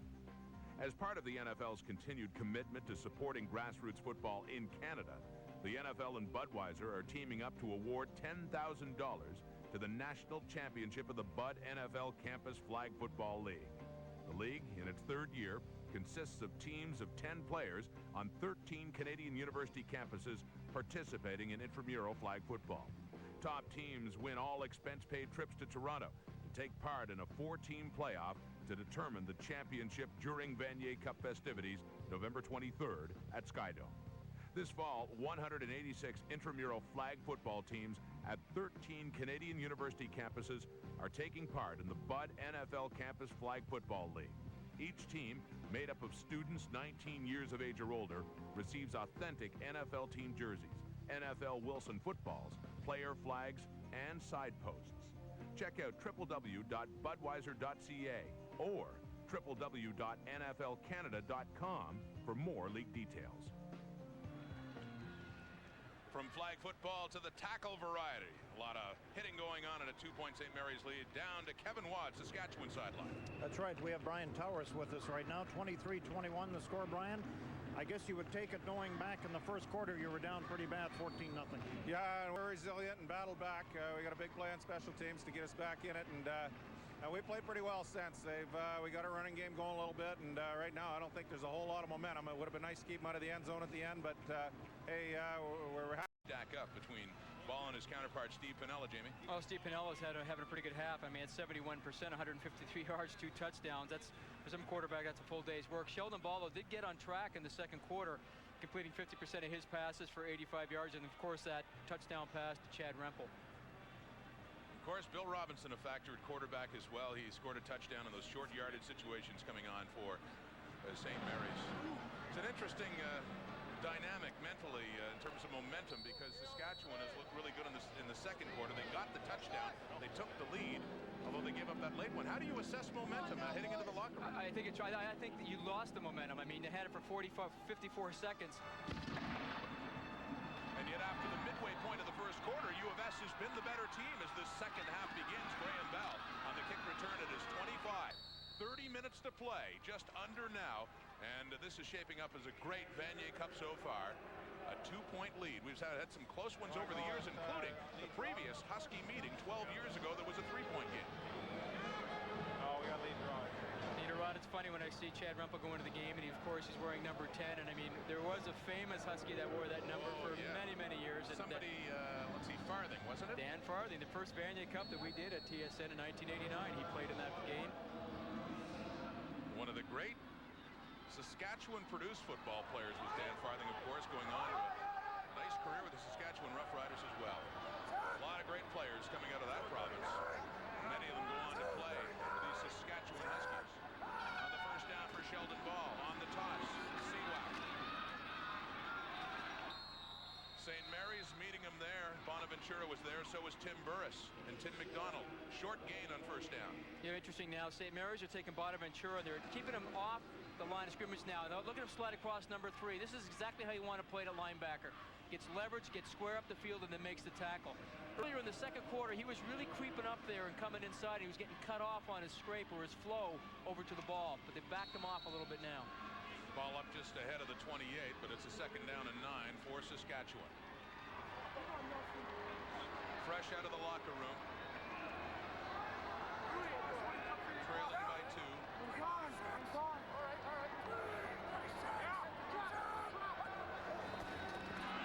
Ball throws the ball, completes it up at the 40. First down Saskatchewan. Jeff Piercy on the receiving end. Took Jeff Piercy. They just do a little circle route with him. He's from the left-hand side, right-hand side, and he comes inside, and Sebastian Clovis, linebacker, has to make the tackle. Sebastian Clovis, actually, they list him as a linebacker, but he's only 6'2", 200. He's kind of one of those tweener guys who plays defensive back as well. Transfer from Mississippi Valley State. School Jerry Rice made. On the touch, this time it's Stevens. Another good gain on first down by David Stevens up near the 50, near another Saskatchewan first down. You know, it really is right now Saskatchewan's ability to run the football that's opening up all that short little passing game as well. Here's Rempel coming down here again. You know, we talked about the wide receivers making the blocks, but it's a real good run here by David Stevens. When he gets around, he crosses the line of scrimmage with his shoulders square so he can cut back.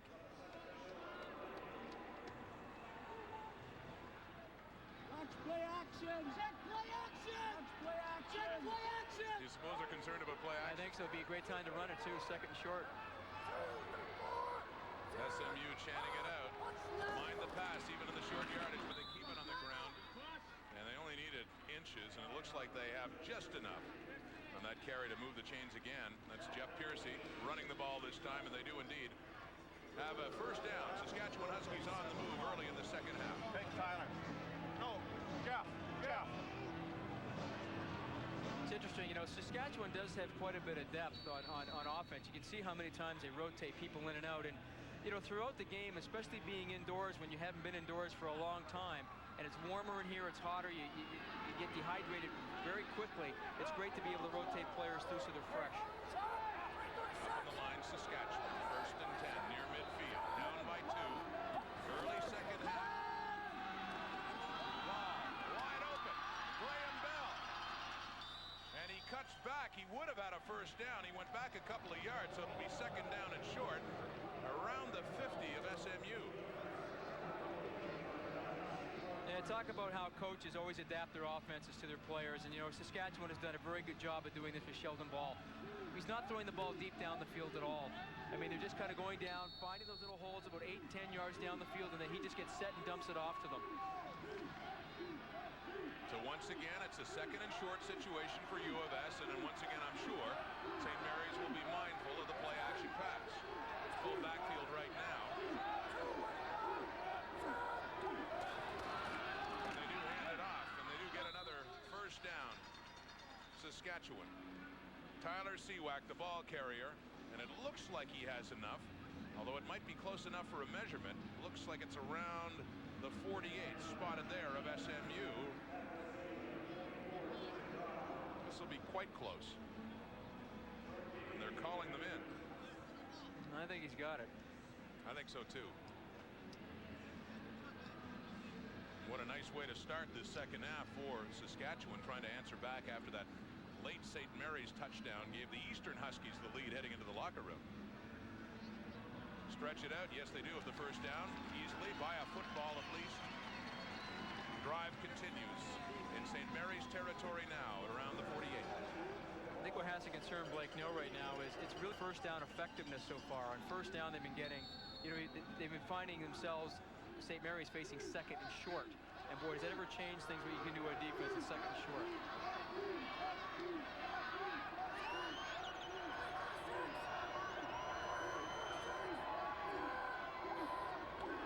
Long count again. Trying to set up the draw.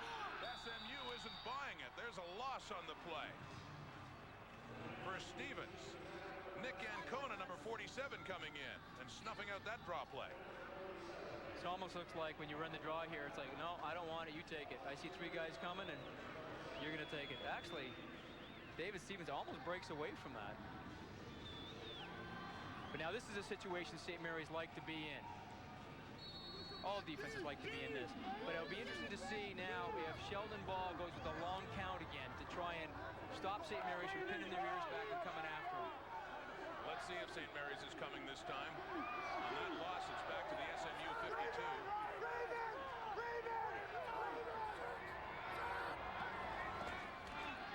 Taking the handoff. Has time. Rolling out and wide open. Do they rule it a catch? Graham Bell, they say no. They wave it off. He was lying there waiting for it to come. He was certainly open. For 25, Graham Bell, the receiver, but no, they say no catch. You know, this play shows me that how restricted Sheldon Ball is throwing the ball. I mean, now, Grant, he's a left-handed, he's going to his right, but, you know, he just had nothing on that football, and that was the good call by the official. The ball did hit the turf, but he was wide open. I mean, you see 25 in the bottom of your screen, there's no one around him. Ball touches the turf. They're ruling it a catch. They're ruling it a catch. The ball comes to the 35. They've moved the sticks, so it looked like they had waved it off, but the sticks have moved to the 35. They did wave it off. This official here to the right of your screen, 83, called it a catch. The one coming in from behind said no. And Blake Neal is livid. Blake Neal is very angry, and it's understandable why. It looked like they had said incomplete. But they moved the ball up to the 35, St. Mary's, first down, Saskatchewan. And he was pointing to the Jumbotron, but there is no replay in CIS football. Well, that is strange, because it looked clearly like it was an incompletion. Handing off this time. Tyler Seawack. Hard yardage, picks up 2 or 3, getting it closer to the 30 of SMU. It's one thing to debate whether or not it was a catch, but the strange thing to me was, Jamie, it looked like the officials had said no catch. Well, the one coming in from behind said no. He was waving it off. But the other official, who actually had the better view of it, said it was a catch. Now, to me, looking at the replay, it looked like it touched the ground. He did not have control of it. You see it here. Well, I couldn't quite see it there. Look, he tried to, but it bounced up into him. Nonetheless, second down. Saskatchewan. Bell for David. He has it at the 5. It'll be first and goal, Saskatchewan.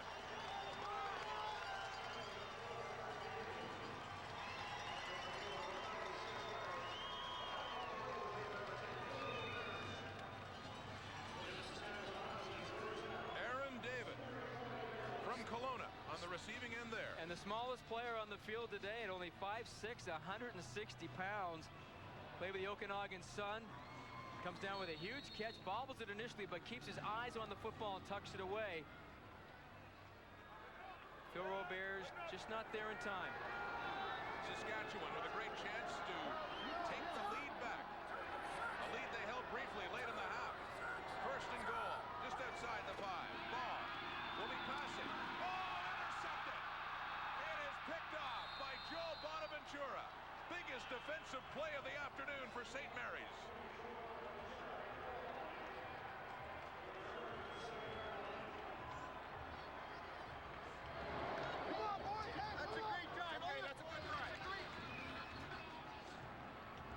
Well, Joe Bonaventura, he's right down here. He's looking at the quarterback's eyes, and he also sees a receiver coming in here. He just steps in front and takes it away. And actually, Rod, I didn't think if he hadn't have picked it off, it looks like Cartier Shields would have had it. Wow, it's a big break for St. Mary's. And big Stephen Morley, 64, normally an offensive lineman at his hands, right in Ball's face. Coming in those short yardage situations defensively for St. Mary's. First down, SMU. What a turn of events here. In the third quarter, handing off. Dean Jones, the ball carrier, and gets up across the 10. And you know, when you're down that close, you're thinking touchdown, of course, but you're also thinking, hey, you can't turn the ball over here, because if worse comes to worse, we get 3 points out of it if we take the lead.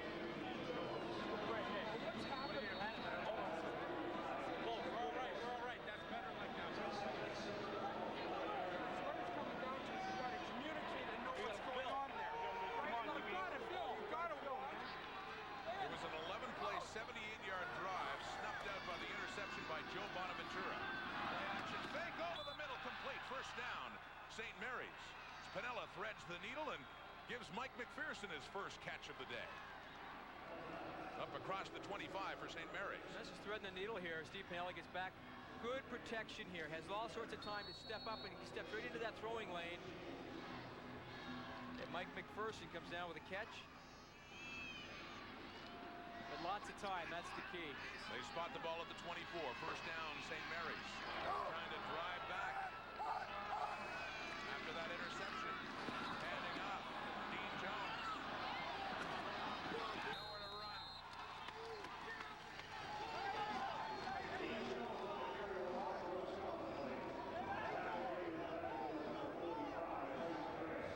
Tyson Craig's in there for Saskatchewan. Well, they're trying to run that counter sweep again back to Dean Jones.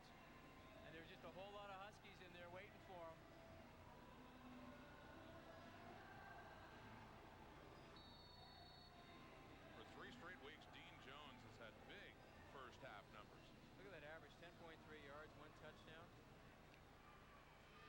One game this year, he only had 7 carries for 177 yards. So. That'll bring the old average up, won't it? Lots of time for Pinella. Good coverage, of course, by Saskatchewan as he goes on the run. And gingerly steps across the 30 before he's taken down, shy of a first down. It'll be close. To about the 33. Great block here by Paul Fleming on number 35, Jesse McCulchuk. But nonetheless, Justin Pawlowski stops Steve Pinella short of getting the first down. Pretty good block right there. See it disappear out of your screen. But St. Mary's are forced to punt. Dave Stala ran into his own man that time, Pinella, and Olaf Tomiuk. Dave Stala will be punting this ball. Pinella heads off to the sidelines. Remember the one in the first half for Stala when he bobbled the snap. It got blocked and led to a Saskatchewan touchdown. Stala later making amends, scoring a touchdown himself to give St. Mary's the lead. Low driving punt this time.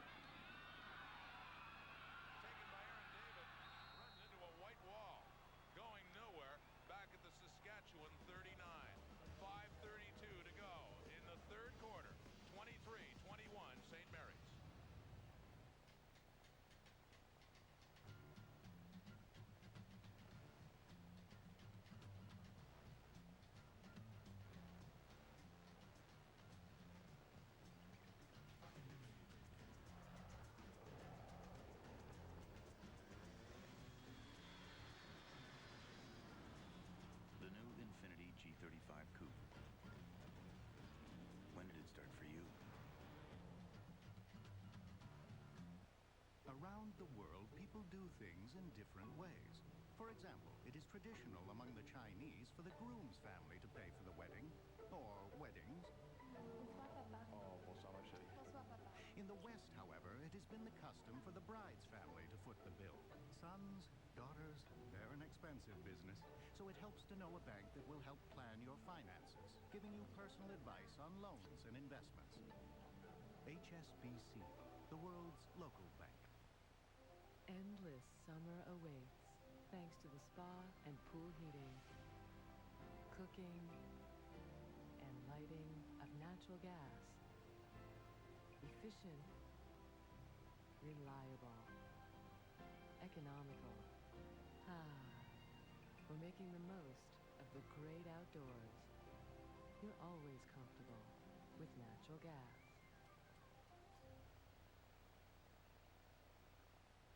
Got the NFL on TSN coming up tomorrow, 7:30 Eastern, 4:30 Pacific, with an AFC battle between the Indianapolis Colts and the Denver Broncos. Watch it live on TSN. Got some football here. Lots of it left to be played at Skydome in the 38th Vanier Cup. Past the midway point of the third quarter, a 2-point lead. St. Mary's over Saskatchewan. Saskatchewan has the ball and handing off on first down. Nowhere to run at all. Tyler Seawack, the ball carrier. Jeff Moody in there on the tackle, and Bruce Nelson as well. You know, we've seen Saskatchewan really on their last possessions. I mean, the last possession, of course, and the first possession in the third quarter, but also at the end of the second quarter, been able to drive the ball effectively against St. Mary's. I mean, they've put together some nice 9-10 play drives and marched the ball in excess of 70 yards.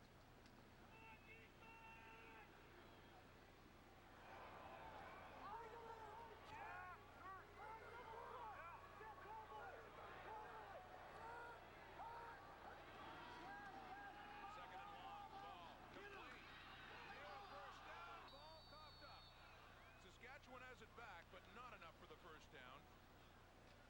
It's Drew Kendall recovering that football after the fumble, but Saskatchewan will have to punt. That would have been interesting because I think Chad Rempel did have enough for the first down initially until the ball hit the carpet.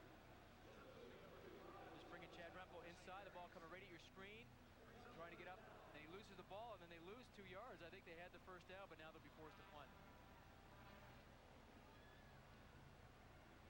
Drew Kendall, they have him listed as a tight end, but, you know, they really kind of play him more as kind of a slot player. He's only 6'1", 190. So that time a good set of downs for St. Mary's after Saskatchewan had driven the previous time all the way downfield. SMU was saved by an interception. Deep in their own end. Running it away, Jason Curry. Stays on the short side of the field. And a good tackle there by Graham Bell to make sure he doesn't get much at all. One returner tackling another in this Vanier Cup. Just under 4 minutes to go. It's still a 2-point game. It's savings time on the BG55 blower at a Steel dealer near you. After all, Steel power isn't just for professionals. Steel, built to last, priced to sell. Ralph, get in here. Irritated throat. Oh, apple cinnamon. Fisherman's friend. No, an apple cinnamon.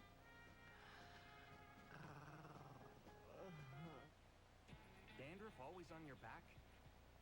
Control it with new Garnier Fructis Anti-Dandruff Shampoo. A new force in effective dandruff control. Contains non-medicinal vitamins and fruit concentrate. Leaves your hair feeling soft and smelling great. Garnier Fructis Anti-Dandruff Shampoo. It's proven. Controls dandruff and helps keep flakes from coming back. Relieves itching, soothes the scalp. For hair that shines with all its strength, without the flakes. New Garnier Fructis Anti-Dandruff Shampoo. Garnier.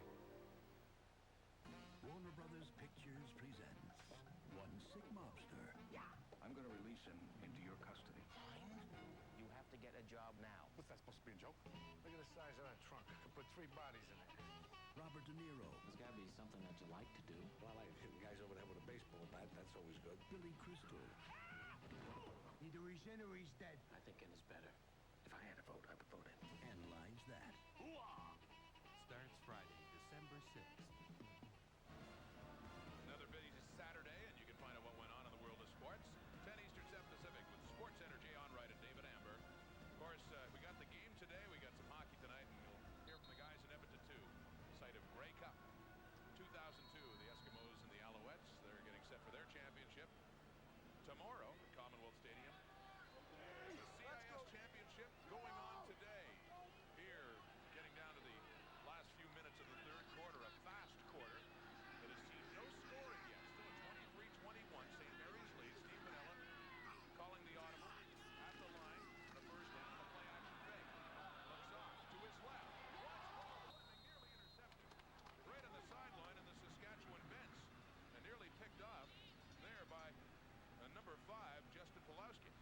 threw that right into zone coverage, and Justin Pawlowski was just sitting right in the hole. Play action pass to Gabe Harvey. Lots of time to throw it. But Pawlowski almost comes up with the interception. You know, it's a long throw. He's on one hash. He's trying to throw sideline all the way to the other. It's a good 45-yard pass. And the ball hangs up in the air a lot longer, and he's saying, I should have had that.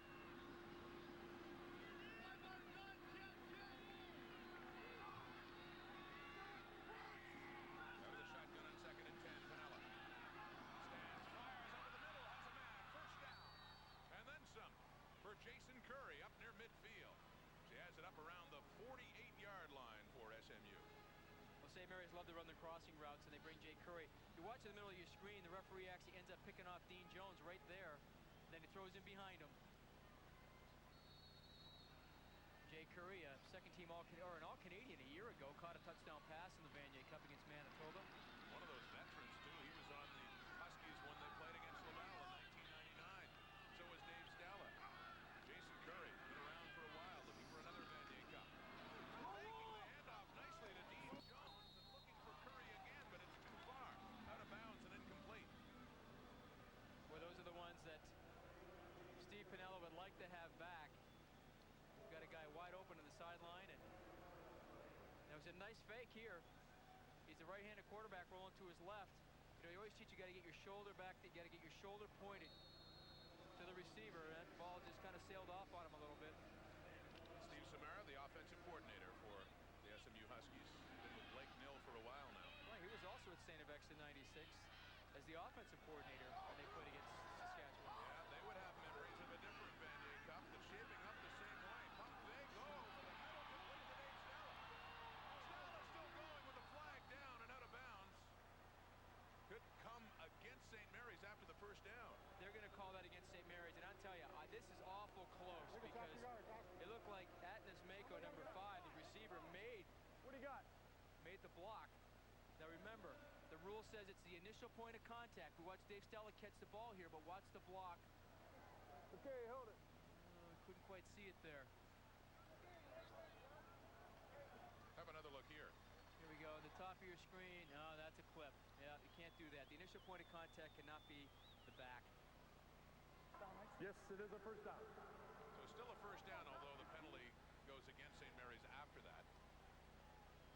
You know, he wants to try and make a block and make a play, but all coaches tell you, you know, if you can't see the front of his jersey, don't do it. You know, if you can't see the numbers, leave him alone. So instead of going much deeper into Saskatchewan territory, the ball is back at midfield, 2:17 on the clock. And depending what SMU does here, a good chance the score could be the same at three-quarter time. Still 23-21, St. Mary's hanging on.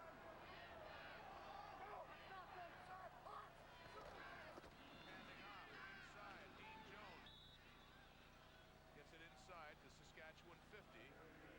Gain of about 6 yards on that play. What I kind of find interesting here too, Rod, is that we really haven't seen much of Billy Robinson, you know, coming in, and we talked about how he liked to run the option. In the AUS final this year against St. FX, they had him in there numerous times, and he had a lot of yards rushing in that football game. Now, maybe they're saving him for the fourth quarter, I don't know, but he's only carried the ball 3 times for 5 yards, but that was when they were close on to the goal line.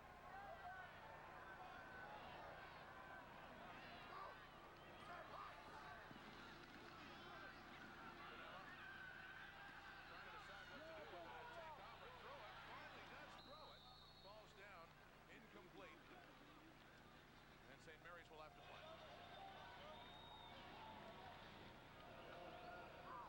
That was good coverage by Saskatchewan downfield, and Steve Pinella trying to find a receiver, try to throw it back inside. Complete forces another Dave Stella punt. The whole dynamic of this game is interesting as you look at Steve Samara and you talk about St. Francis Xavier in 1996. X went on to the Vanier Cup. The head coach was John Stevens. But the defensive coordinator was Blake Nill, and Steve Samara was on the staff. They took on Brian Towers, a very experienced Saskatchewan Husky team led by quarterback Brent Schneider. And Stella takes his time punting this one away. He hesitated again, and they nearly blocked it a second time, but hemmed in deep. Saskatchewan is with 49 seconds to go on the clock.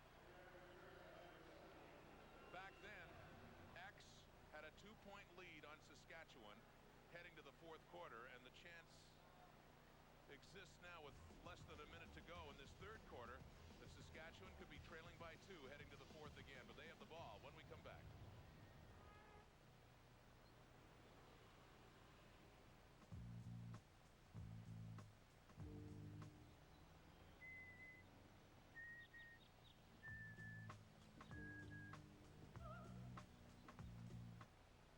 It's savings time on the BG55 blower at a steel dealer near you.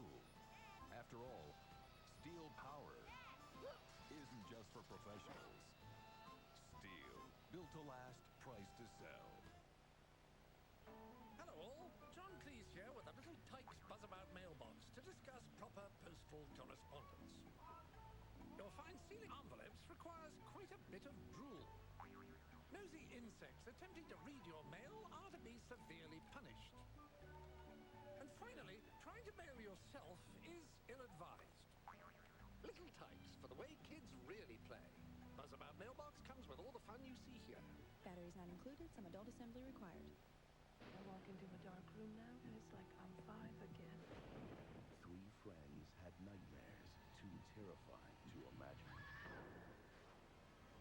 Something bad is happening. What began in their minds I can't go to sleep! has become real. Wes Craven presents What happens in your dreams? They come for me. Who comes? They. In theaters Friday, November 29th. The quarterback's coach at U of S now, former star QB with Saskatchewan, won that Vanier Cup in '96 over St. FX. That was his final game in college football, and 2 years earlier was the MVP of this game in a losing cause in overtime to the Western Mustangs. What a career Brent Schneider had. And must see a parallel in this game as we head closer to the fourth quarter. Saskatchewan trailing by 2, just like it was in '96, although back then U of S was the heavy favorite over John Stevens and Blake Nils, St. FX expert. Right, there, there's only been 2 players that have won the Ted Morris Trophy on 2 occasions, and Brett Schneider is one of them, won in '94, of course, in that thrilling game, and then again won it in 1996. The other one was, of course, Bill Rozalowski from Western in '76-77. And his father won the Ted Morris Trophy. Val Schneider. Val Schneider, as a player with the Alberta Golden Bears. Back in 1967. I know, okay, I'm going to tell him that. Brent Schneider busy at work now, talking with Sheldon Ball, and this is the final play of the quarter, and a pretty big one to boot. But Saskatchewan on second down and long and hemmed in pretty deep in their end zone, close to the 10.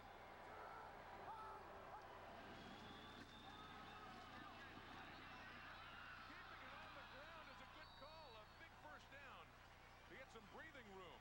Stevens, the ball carry, up across the 25, and so Saskatchewan will start the fourth quarter still with the football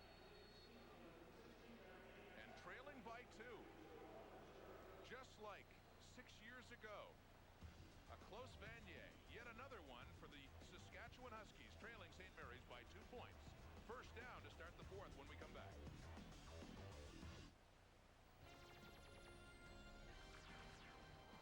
This update is brought to you by Mr. Sub. There's always something good going down at Mr. Sub. Hi, everybody. Welcome back to the TSN Newsroom. I'm Corey Warren. It is now official. Tom Wright is the new commissioner of the CFL. The announcement being made just moments ago at a news conference that is underway currently in Edmonton. We will have more details for you throughout the evening. In the meantime, let's get you up to speed on other stuff. NHL matinee, Islanders and Rangers. Third period tied at 1. Alexei Yashin circles, gets it to Brad Isbister. He goes 5-hole. The Isles would add another, and they go on to win the game 3-1. Other action currently going on is the Wild hosting the Predators. Look at the work by Andrew Burnett, fighting off a checker, circling the net, and then firing one past Mike Dunham to tie the game up at 1 apiece. And staying with the NHL, 12 games on tap tonight, including the Flyers and Maple Leafs, where Ed Belfour will go head-to-head for the first time against his former coach, Ken Hitchcock. Now, elsewhere, second-ranked Ohio State finished their season undefeated. They beat Michigan. We'll have more later. Choice. Mr. Sub has a lot. How much? Ron Clancy reports. Peter, after calculating every permutation of sub, wrap, bread, and topping, the exact number of choices is... Okay, who did this? We've just received a bulletin about the return of the spicy chicken sub, Mr. Sub's hottest offer. Now back to Ron. It's you, isn't it? And remember, there's always something new going down at Mr. Sub.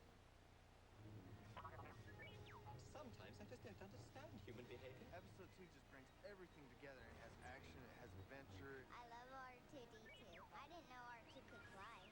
Yoda really rocks in this movie. He just gets all into He it. fights with his lightsaber. He's smart. He's very smart. Watching their faces light up, it made me feel like a child again. It's just a great family movie. Star Wars Episode 2, Attack of the Clones, on DVD and video. Available now at Walmart. I bring them home with me. 15 minutes. That's all that one team is away from claiming Canadian University football's top prize. From the beginning of training camp, the dreams of 27 teams were focused on November 23rd. Now just 2 teams remain, and 15 minutes is all that stands between the realization of their dreams and their names on the Vanier Cup. These two schools have been Vanier Cup champions before. St. Mary's trying to win it for a second straight year. Saskatchewan trying to win it for the 4th time in school history. You know, Rod, just prior to going to the break at the end of the quarter with Tyler Seawack's run, that was a huge play for Saskatchewan, getting them out of the backdrop of their own end zone. Got it up across the 25 and a first down. Saskatchewan down by 2 to start the 4th quarter in this 38th Vanier Cup. They're passing. Under pressure, ball gets it away. I think the arm was moving forward as they hit him, so, and of course the officials believe the same. So it goes incomplete to 2nd down. Well, this pocket just kind of collapsed almost instantaneously. I think he's all set to go. And that was big Tim Burris, number 59, only 5'11", but 280 pounds. Saskatchewan facing 2nd down and 10. Boy, the Saskatchewan Huskies in their Vanier history, this is their 6th appearance, and always the games are close with one exception, 89, the first one here at Skydome when they lost 35-10 Western. Since then, win or lose, the Saskatchewan Huskies are in a close Vanier Cup.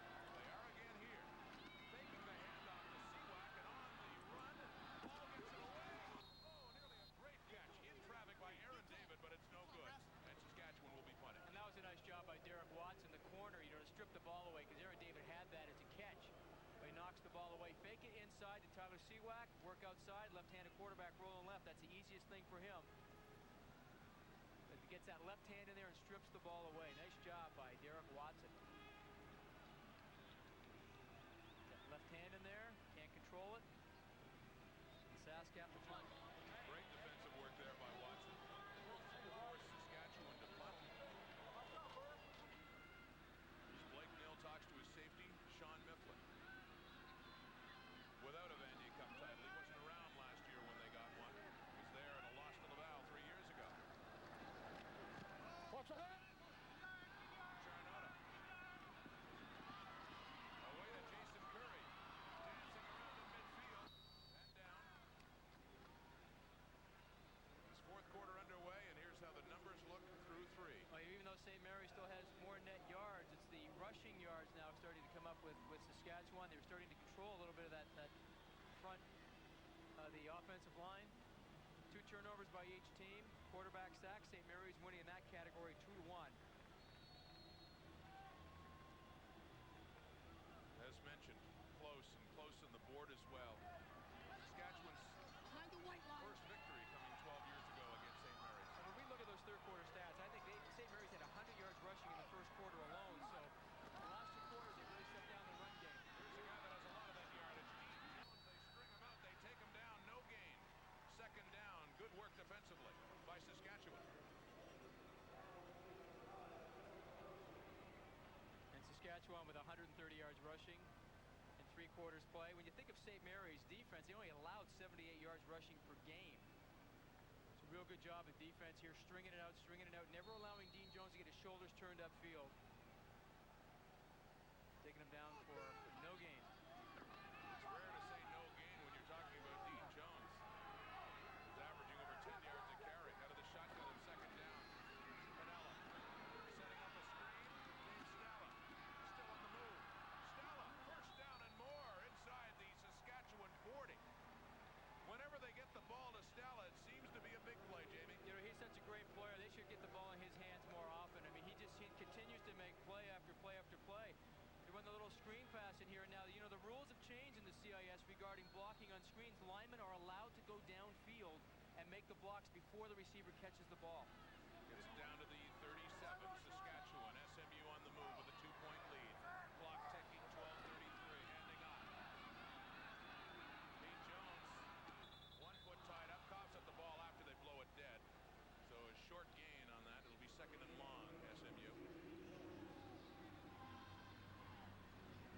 Talk about those close Saskatchewan Vaniers, Jamie. A 3-point victory over St. Mary's 12 years ago. They got back in '94 and went to overtime. Ultimately, Saskatchewan lost to Western. 2 years later, as mentioned, that game against St. FX, where Brian Taurus and the Huskies ultimately won, but it was close heading into the 4th. They were actually trailing 12-0 at the half, and then in '98, they won it again over Concordia in a close game, 24-17. Not much for Dean Jones. Lately, what a nice catch for Paul Fleming, leaning the other way, still reaches down and hangs onto it. Well, that stat we just saw on Dean Jones there, you know, it talks about how many yards he's had in the second half, only 10. What a testament to the Saskatchewan defense. They've done a great job of containing him in the second half. Because of that catch by Fleming, though, it's a 3rd and very short, about a yard for SMU. Well, looks like they brought in Billy Robinson. They're going to go for it on 3rd down. Their short yardage option quarterback. He is a touchdown in this Vanier Cup.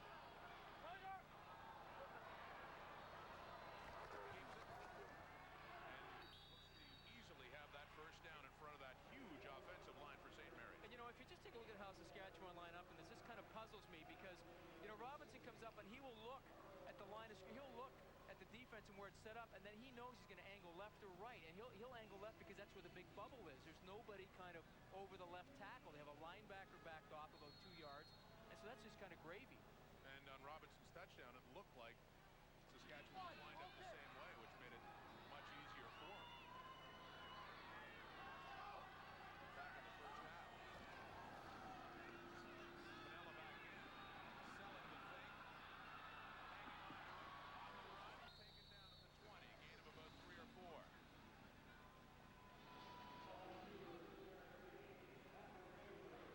And this set of downs is starting to loom very large for both teams, just as it did for Saskatchewan on their opening drive of the second half when they went all the way down near the same spot, inside the 5 actually, and had it intercepted. You know, you're a quarterback, you can't kind of decelerate when someone's going to come in and hit you. You know, you got to kind of slide or you got to get your shoulder down and go forward. You're just going to get yourself hurt. You're going to absorb all of the force from the tackling player. Middle linebacker Darryl Balzer on the tackle there at Pinella after that game. Closer to 5 yards, 2nd down. Dropping back, lots of time, can't find anybody, and they have him. He tries to throw it away ultimately after he was wrapped up. Back at the 35.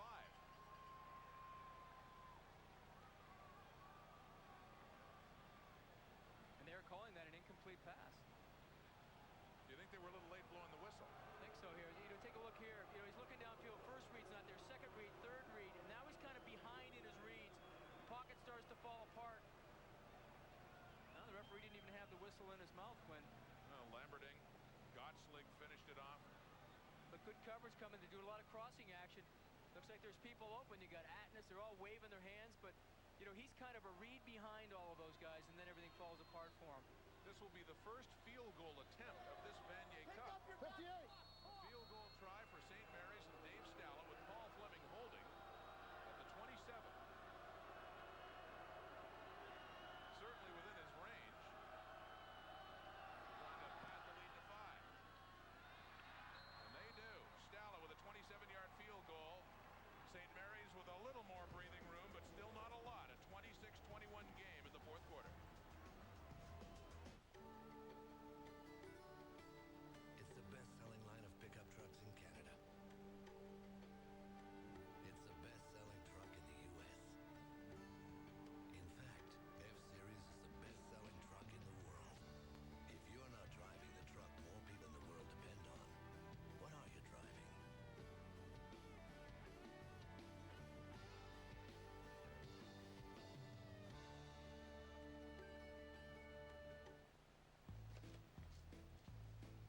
Whoa, hold on. Did you know his favorite color is green? Did you know he has a pet ferret named Ricardo? You know every time he sees the sunset he cries? So how do you know he likes his food made this way? Come on. every sandwich just the way you want it. Hey, Kisa. Hi. Everyone's unique. That's why Subway customizes every sandwich just the way you want, with your choice of deli meats, toppings, sauces, all on fresh baked breads. How can I have a ferret? I have my ways. Endless summer awaits, thanks to the spa and pool heating, cooking, and lighting of natural gas. Efficient, reliable, economical. We're making the most of the great outdoors. You're always comfortable with natural gas.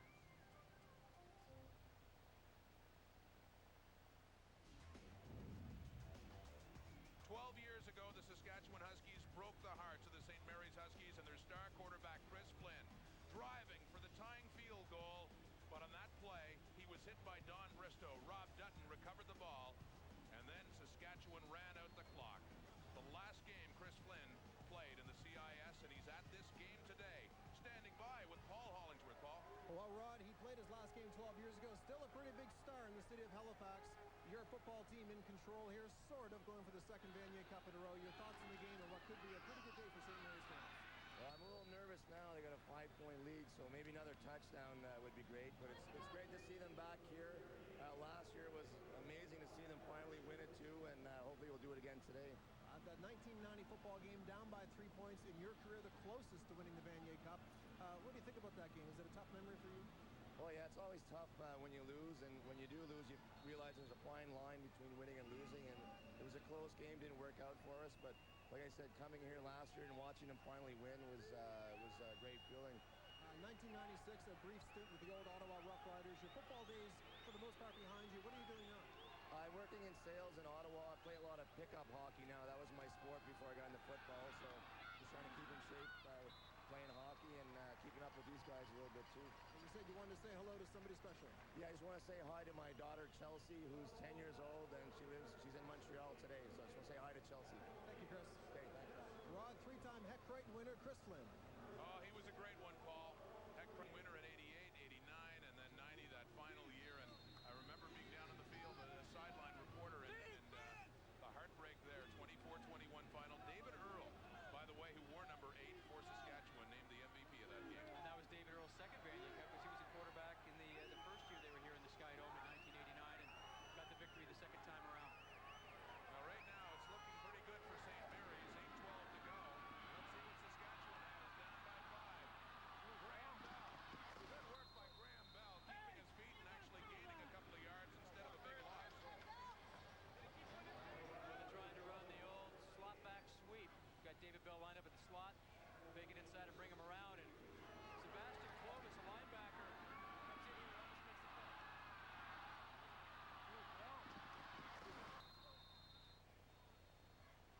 Coming right into your living room. A lot of hitting going on down there. There is.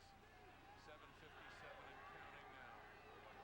What was a points explosion in the first half has really slowed down. Only 3 points on the board in the second half. Here we are midway through the fourth quarter of the 38th Vanier Cup.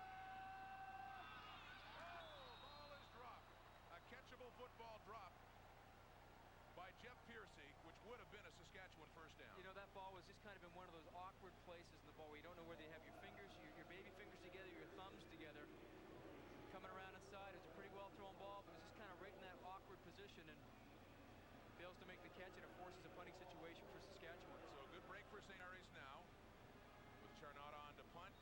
Curry back to return for SMU, 26-21.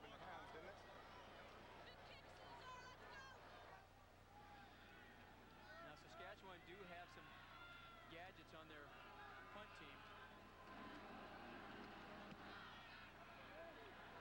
Nice punt. Charnotta chases Curry inside his 20. Finds a bit of a room, gets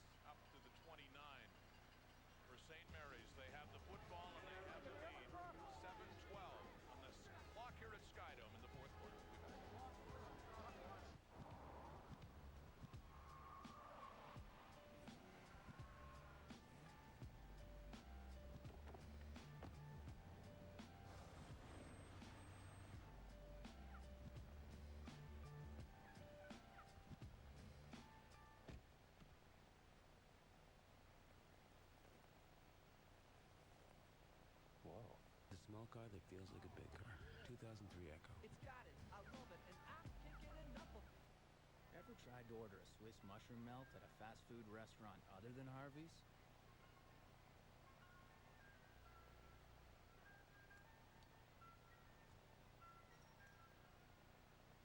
Luckily, for a limited time, Harvey's Swiss mushroom melt is back. So enjoy real Swiss cheese and sautéed mushrooms on the best-tasting charbroiled burger. It's a taste you just can't get anywhere else. Real. Big. Taste. Harvey's. Live the St. Mary's University experience in Halifax, Nova Scotia, one of Canada's most exciting cities. Maclean's and Canadian Business Magazine rank St. Mary's as one of the top 10 universities in the country. 200 years of excellence in higher education meets cutting-edge programs and research in arts, commerce, and science, and the latest technology. St. Mary's campus is wired with internet access ports everywhere students work, meet, and live in residence. St. Mary's University, everything you need is right here. Visit the campus online. Back at Skydome, 7:12 in the clock in the fourth quarter. St. Mary's has the football just inside their 30. First and 10.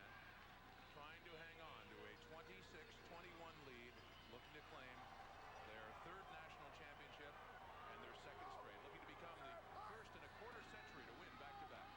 Dean Jones stretching it out to the left, cuts it up. Good yardage, finally written down after a gain of close to 9 yards. The clock continues to tick.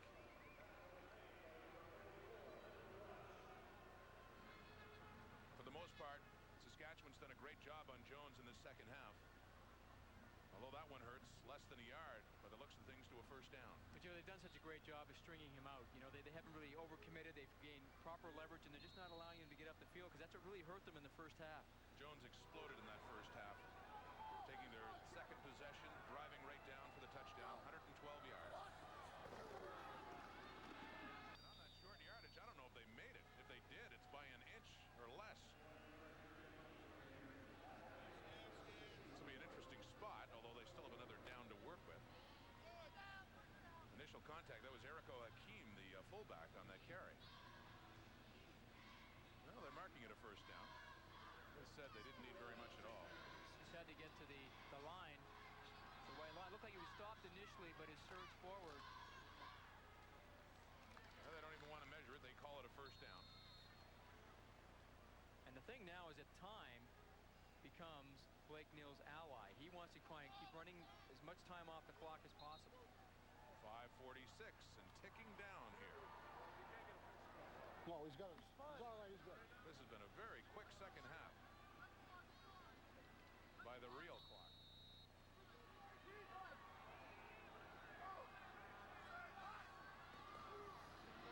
On first down, Piniella.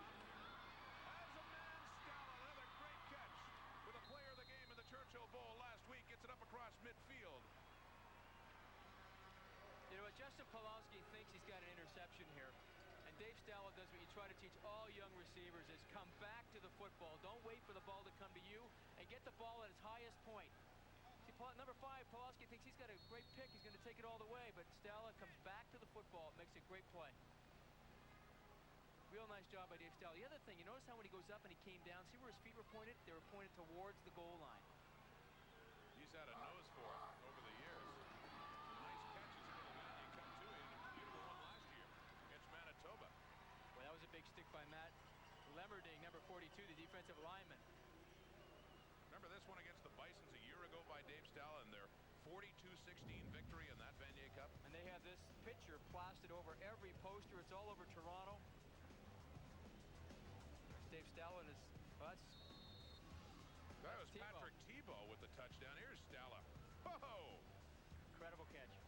Shane Munson, the quarterback for Manitoba there, picked up by Kyle Morrison. Not back this year. Boy, they were missing him. He took it in for the touchdown. SMU went on to win that Vanier. And with Jason Curry on the receiving end and under 4.5 minutes now on the clock, back-to-back cups is starting to look a little better for St. Mary's. You know, I just love what St. Mary's did here right now. They're running these crossing routes, and Saskatchewan were in zone, and it looked like, hey, we're going to pick up these guys as they cross, but when they came across the middle, Curry stopped, and they got the ball to him. This is really a nice play here. You're going to come from your left of your screen to the right, and then he stops right in the hole, and he holds it. And you the linebacker was out there waiting for him to come across. He was going to lay one on him, but that was a really nice job. So St. Mary's continues to kill the clock in Saskatchewan zone. Throwing it back. And a flag goes down late just as he's ridden hard out of bounds. I think that's going to be against Paul Fleming for blocking from behind. It's going to be against St. Mary's.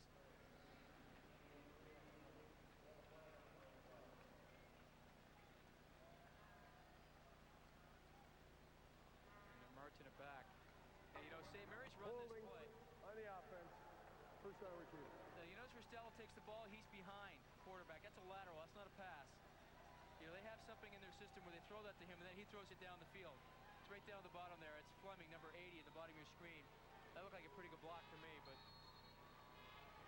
So it comes back to the 47 of Saskatchewan's on a first and 20. SNU. Down under 4 minutes now. 3:55 and still ticking down against the Saskatchewan Huskies. Within a touchdown of getting the lead back, but they need to get the ball back. And they won't air. It's Curry. Jason Curry inside the 5. First and goal. St. Mary's trying to put the icing on the cake in this Vanier Cup.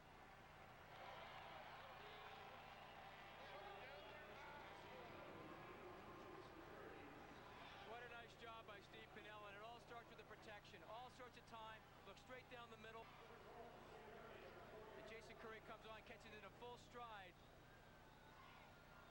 Boy, you know, when games get tight, great players end up making great plays. This is a real nice job here by Jason Curry, an All-Canadian receiver a year ago, was not an All-Canadian selection this year.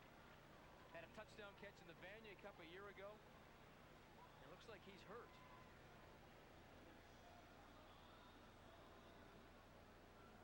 Curry playing his final game in the CIS. One of the many players recruited, brought in by Blake Nill when he first started in 1998. I just saw his high school coaches here earlier. Bob Stacy, a former Warford Laurier Golden Hawk defensive back, coaches that Nelson team. We saw Jesse Lumsden came out of there. John Behe from McMaster last week. And a homecoming of sorts for him when he played at McMaster last week. From Burlington, there are a lot of Hamilton natives playing for St. Mary's. Said some family out to watch them defeat McMaster last week at Les Prince Field, but favoring his left arm. But it's like a separated shoulder when you carry your arm like that, but let's hope that's not that serious and he can come back in. You know, it's his final game, but he has a great chance, the way things are looking now, in part because of that reception, of going out as a back-to-back Vanier Cup champion. Vanella stands over center on a first and goal. Handing off. Gabe Harvey with it. Cuts it down to about the 2 or 3. Now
Suns. Takeout. Why scrimp and save to get what you want?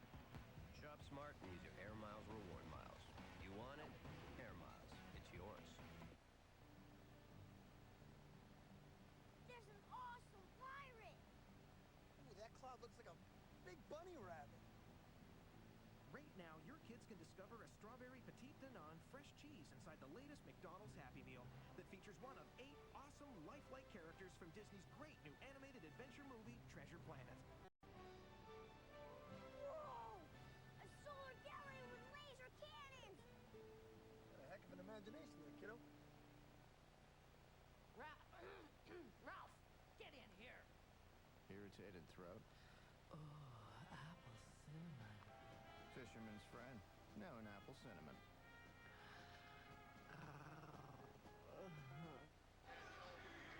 Sheldon Ball is against the wall talking to Brent Schneider now. They're down by 12 points.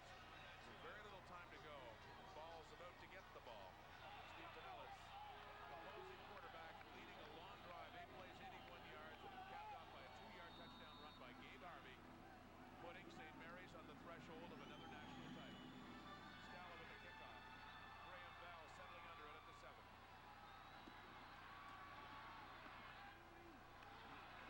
And ultimately taken down at the 25. 8 plays, 81 yards, and just as critical, 4.5 minutes taken off the clock. Only 2:36 to go now. And the key play was that 46-yard catch by Jay Curry when St. Mary's are facing 2nd down and 20. Good play on that drive. Now, how do you defend Saskatchewan now? Remember last week in a somewhat similar situation, St. Mary's laid off. They gave McMaster a lot of long yardage in the run. Well, if you take a look at how Saskatchewan has played today, they haven't really stung St. Mary's with anything big. They had to drive the ball. I think St. Mary's are just going to play the same kind of defense they've been playing. Ball under pressure, gets it away to Seawack, but they wrap him up. And they lose yardage, 2 or 3. They're trying to run the screen there to Seawack. But you know, you have to stop somebody initially. You just can't allow Burris to get up into the quarterback's face that quick. You got to hit, stop the initial charge, then slide out and let him go. That play had no chance. Let's go down to Paul Hollingsworth. Paul. From Lower Sackville, Nova Scotia, Gabe Harvey perhaps delivering the decisive blow today, giving your team the big lead. Tell me a bit about the run. It was a gutsy call. We went on 2 in the goal line. Everybody's fired up. You got to trust they'll go on 2, and they did. And I had a great pull block by John Salmas, and he got me in there. It's been a battle today, 14-0 early, but this team made it close. It's been a battle. It's definitely been a battle. We've been sticking together, and now we're going to try to pull this one out. We're still all together as a team and as a family, and we do what we do best. Like, I didn't drive that down. Dean had nice runs. We got down there. I just straight ahead, and I got that little 3-yard plunge for the touchdown. Thanks, Gabe. Thank you. Rod. All right, thank you, Paul. And you know, one thing, you look at St. Mary's, you think of, you know, they dress the 4 or 5 running backs. You know, they use them all. I mean, it's not like you have your key guy, of course, is Dean Jones, but they rotate Erico Hakeem in, Gabe Harvey. We've seen Les Mullins and also Stephane Lubin. Harvey last week in Hamilton in the second half especially busted off some key runs. He had a touchdown in that Churchill Bowl. Nice to see, as you mentioned, a local product, Maritimer, involved in what could be another national title for St. Mary's. You know, well, of all the remarkable stats, how about this one? You and I called the game the last time they lost on artificial turf, on their home turf, at Husky Stadium in 2000 in the Atlantic Bowl against the Regina Rams. But look at the points for and against. They just dropped the 6 and the 5 off of each of those. I mean, that's like a score of 70-10 in all the games that they're playing. I mean, now granted, the 105-0 score helped last year. Another injury for Saskatchewan. The left tackle, Chris Sutherland, not looking good at all as he hobbles off the field. Here's how. Watch 63. Got rolled into.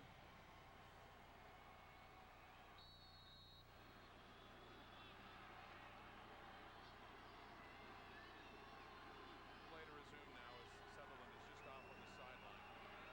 2:19 in the clock. Second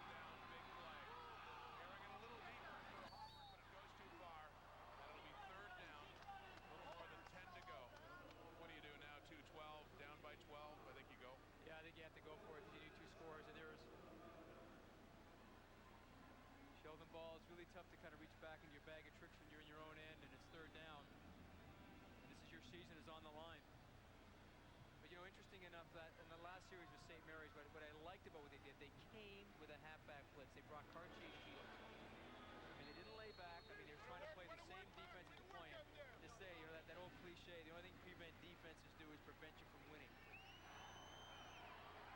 Sebastian Clovis in the game. Well, this is it. 2:12 on the clock. It's hard to imagine Saskatchewan winning this game if they don't get at least a first down here. Ball deeper, and it's caught close to first down yardage. Very close, but perhaps just a bit shy. I think he is shy. Drew Kendall, and look at the spot he gets. I don't think it's enough. And oh, is it ever close? Inches. Maybe a foot. They bring the chains out to be sure, but I don't think so. And the referee did spot the ball where the initial catch was made, and then the hit was drove him back, but it looked like he's going to be short by just a few inches. Yes, he is. About a foot. And, oh, oh boy, talk about inches. Literally 2 inches, with Saskatchewan's season really hanging in the balance of that measurement. I thought he was across the line Too early for a celebration with 2:03, but SMU is very much in control. And this is Blake Nill's job now to make sure they don't start celebrating. They're a little sensitive about 12-point leads against Saskatchewan teams, by the way. Exactly. Sheldon Ball back here. Pretty good protection. Steps up. It's a nice catch. 64 reported. That was a very good spot, actually, by the official, because that's where he caught it. You know, you got to take it down and make sure you get the first down on 3rd down. Keeping it on the ground. Gabe Harvey had that touchdown, and that first down, you know, we talked about their last loss in artificial turf, 2000 Atlantic Bowl against another Saskatchewan team, the Regina Rams, trailed by 12, albeit they had more time in the clock than this, and Neil Hughes a couple of returns, and boy, St. Mary's thought they had a Vanier Cup team that year. I'll tell you, it wasn't much more time than we have right now, but they scored 2 quick ones. Awfully hard now if they can't get the ball back, and that's the problem. It's been a good ball control offense by St. Mary's today.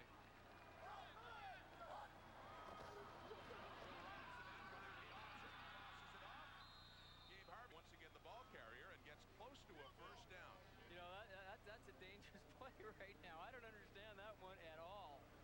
I mean, you know, you think you can kind of run the clock out here, but boy, I'll tell you, if Billy Robinson misses the pitch or they make a play on it, I mean, this game is not over. It was a nice pitch, but I'll tell you, you're kind of playing with fire doing that with a minute 30 left on the clock. Well, Saskatchewan stands to get the ball back. It's 3rd and 1. I think they'll... Or are they just going to go for it? Yeah, they're going to go for a run down all the time off the clock and then call a timeout. Yeah, Bill Robinson stays in. Of course, the short yardage quarterback, 120, 119. I guess it would be obviously more prudent than to take a chance having a field goal attempt blocked. Robinson heading off to talk to Blake Nill now. Good clock management. His father, Bill Sr., a great quarterback with St. Mary's and then at Western. Won national titles, went on to play in the CFL with the Ottawa Roughriders. Last team to repeat, Jamie Bones, Western Mustangs. They beat Acadia in '76, and there he is, the young QB. You tell me what's going on here. Oh, we're just running, I think we call that a flag route. Talk about threading a needle. I tried to string it in there to Rick Haswell, and he kind of took it all away. And then we played Acadia again the next year, and that was Nigel Wilson, who's now a receiver coach at Western, receiving that catch.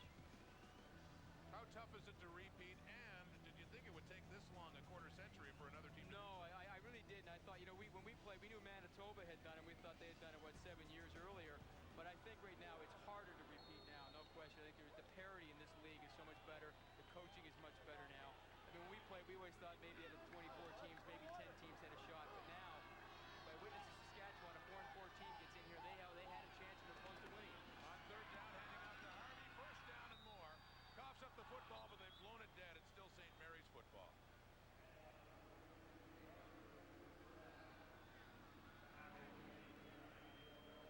And that is going to be just about it. 1:07 on the clock as SMU is just going to be able to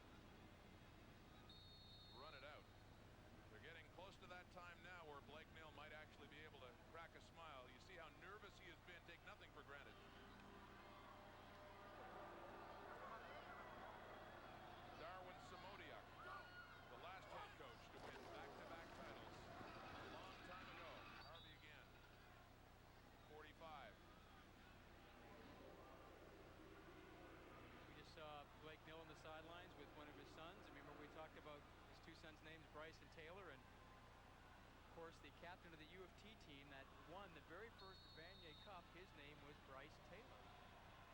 One of those bizarre coincidence. Steve Samara, boy, they've been together a while. They were at X together. Joe Bonaventura with the big play of the second half that prevented the touchdown, that interception down near the end zone, and a great Saskatchewan drive in the second half. Keeping it on the ground, Gabe Harvey again.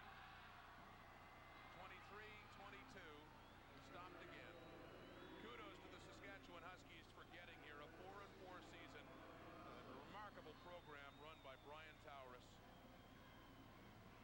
And St. Mary's getting set to celebrate another national championship. You know, Brian Towers told us in 1998, he said, I don't think you'll see us back here for a while, because he said Regina's coming in, we'll probably split the talent in the province. But then we had Regina here in the year 2000. They're back again. I tell you, football in Saskatchewan is in great shape, obviously.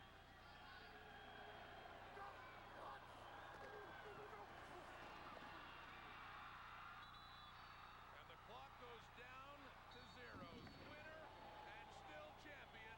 The top dogs still belong in Halifax. St. Mary's, the first Canadian university team to win back-to-back championships in 25 years.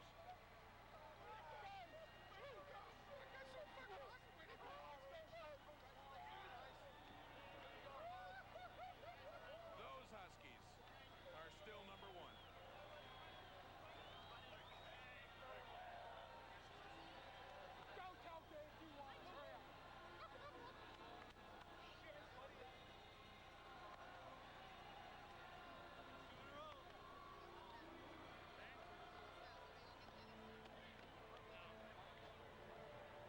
That one, we battled hard all day. We played hard all year. We'll have lots of time to talk about it when we ball. We'll talk about it the rest of it.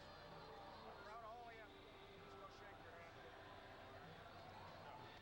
Three cheers, boys. Hip, hip. Yeah, good. Hip, hip. Give them their moment. Words from Brian Taurus, who knows both sides. The championships, he won 3. He's lost 3 as well. 6 appearances. Knowing both sides, and there's a man, you may not get another, who's won 2 Vanier Cups with the Huskies, Saskatchewan, and St. Mary's. When will that happen again? Chris Sembolaris, the left guard, celebrating with St. Mary's 4 years ago on the winning side with Saskatchewan when they beat Concordia. He's won 3 Vanier Cups. Really quite incredible when you think about how many guys play in the CIS and how many teams there are. 26, of course. Next year, Montreal comes in. Sherbrooke comes in next year. And you think of, he's won 3, and some guys will never even get a sniff. Real special for Chris Sembolaris. Good job, Chris. Thanks, Coach. Thanks, Coach. Thanks. In Halifax and in all of Nova Scotia, I'm sure, the celebration is just underway for the St. Mary's Huskies. Back-to-back national title. First team to do it since Western in 1977. Steve Piniella wasn't on the roster, wasn't backing up Ryan Jones last year. He comes in and delivers a remarkable performance. Much, New Brunswick, love you very much. 2 in a row. Talk about the Maritimes, New Brunswick there, and Ian Ferguson, offensive lineman. 12 years ago, it was the other way around. Saskatchewan celebrating a national title. You see some ex-teammates embracing Sembolaris there. Let's go down to Paul Hollingsworth. Paul? Well, Rod, with Blake Nill as he's shaking hands with the Huskies here. Obviously, Blake, a tight, nerve-wracking game. We watched you on the sidelines, but in the end, your defense shut them down in the second half. Defensively, man, they played so well. We made a few adjustments at halftime, shut them out second half. I can't say enough about them. You know, they're undersized compared to last year, inexperienced compared to last year, but man, they rose to the occasion. This team for you this year, a bit of a bumpy ride compared to last year. You lose to St. FX and Acadia on back-to-back weekends. Some people said this team was down and out. 5 straight wins, 6 today, and you're the Vanier Cup champs on back-to-back seasons. Well, it just says so much about the kids, right? It's all, the coaches don't play the games, right? They get them ready, but the players have to go out and play the games, and I can't say enough about them. Your thoughts on some of your 5-year kids? You brought them in here 5 years ago. Today you say goodbye to them, but they're taking a Vanier Cup banner with them. Yeah, it's pretty emotional. I'm gonna start crying here if I don't watch it. No, I'm gonna miss them so much, but hey, now they're alumni. They can start, helping me out financially, maybe. Final question, the Huskies for next year. Can you three-peat? We're going to say we can. You know, who would think we could do it this year? But we're going to say we can. We'll recruit like, you know, we're going to recruit our butts off this winter, fill the holes we need to, and we'll see what we got next year. Thanks, Blake. Thanks, Paul. Rod? Thank you, Paul. He's just enjoying the repeat right now, and as he should, with the handshakes all around between the Huskies of Saskatchewan and the champion St. Mary's. 33-21, and the way it was all shaping up in the first half when it was just a 2-point game and stayed that way through 3 quarters. Paul Fleming, Bruce Nelson. Let's go down to the Saskatchewan sideline now. And Kevin Watkins. Well, thanks, Rod. I've got Brian Towers with me. Brian, I guess the biggest play was the third quarter, the interception at about the 4 or 5 yard line. Yeah, as it turns out, you know, we came out, drove the ball all the way down the field. Had we jammed it in there and taken the lead, taking the lead back, it might have made life a little tougher for them. I didn't think they'd shut us out in the second half, and they did. They made the plays when they had to, and you know, we were 1 or 2 short today. Yeah, what happened in the second half? Like you said, you never really got the momentum after that interception. No, we got some first downs, but we couldn't string anything together, and we dropped a couple balls, and you know, they did a bit better job. And one thing they did is they controlled the ball a little bit again too. So give them credit. They're a great football team. I thought our kids played their hearts out though. Thanks very much. Brian Towers, head coach of Saskatchewan. This is the big interception by Joe Bonaventura in his 5th year, his final game. What was a key drive for Saskatchewan snuffed out right there. And Saskatchewan would score no points at all in the second half as St. Mary's went on to the victory. The Huskies celebrate for the 2nd straight year here at Skydome.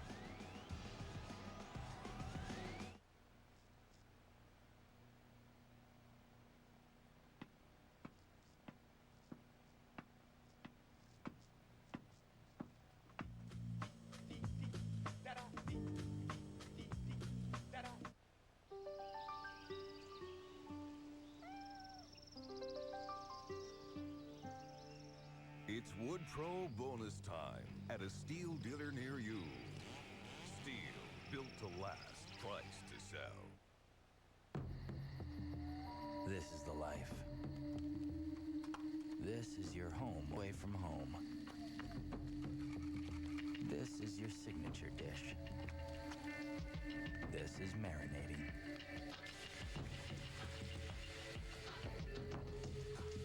And this is the life.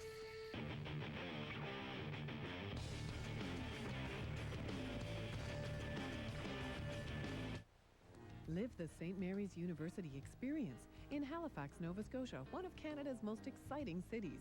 Maclean's and Canadian Business Magazine rank St. Mary's as one of the top 10 universities in the country. 200 years of excellence in higher education meets cutting-edge programs in research in arts, commerce, and science, and the latest technology. St. Mary's campus is wired with internet access ports everywhere students work, meet, and live in residence. St. Mary's University, everything you need is right here. Visit the campus online. Pay gym membership, $55. Pay cable and phone bill, $83. Pay newspaper, internet, electric, gas, renters, insurance, club, DVD, club, train pass, $220. Not needing a reminder for monthly bills? Priceless. Set up automatic payment of your monthly bills. Learn how at mastercard.ca. There are some things money can't buy. For everything else, there's MasterCard.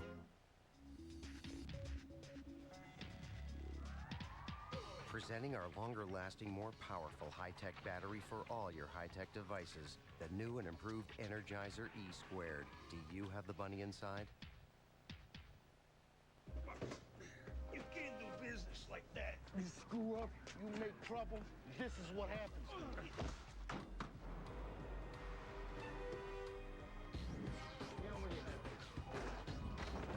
These days, all kinds of companies are doing away with inefficiency at the office. Discover Brother Workgroup Solutions and put the hit on inefficiency.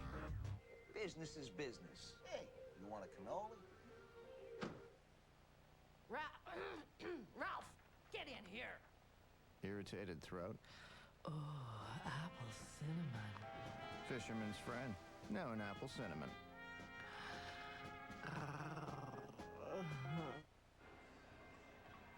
Getting set for the presentation of the Vanier Cup to the St. Mary's Huskies. Let's go down to Paul Hollingsworth. Paul? Well, Rod, I'm sort of hanging off the podium here, surrounded by maroon and white Huskies. Judy McRae from the CIS, Steve Letwin from the presenting sponsor, Enbridge, here to present the Vanier Cup to the back-to-back champions, the St. Mary's Huskies from Halifax, Nova Scotia. Hey, Coach. Boys, there's your cup.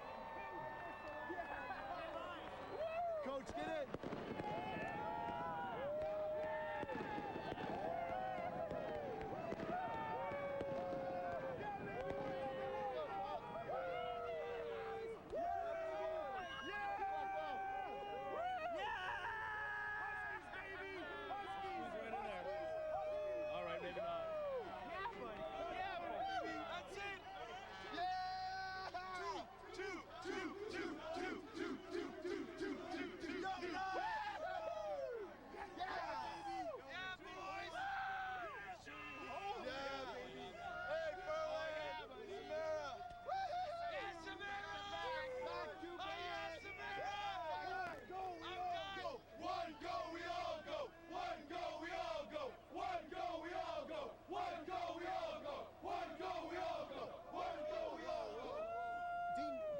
Fifth-year running back from St. Mary's. We're live on camera. Dean, your thoughts on a great way to end your university football career? I couldn't picture anything better, you know.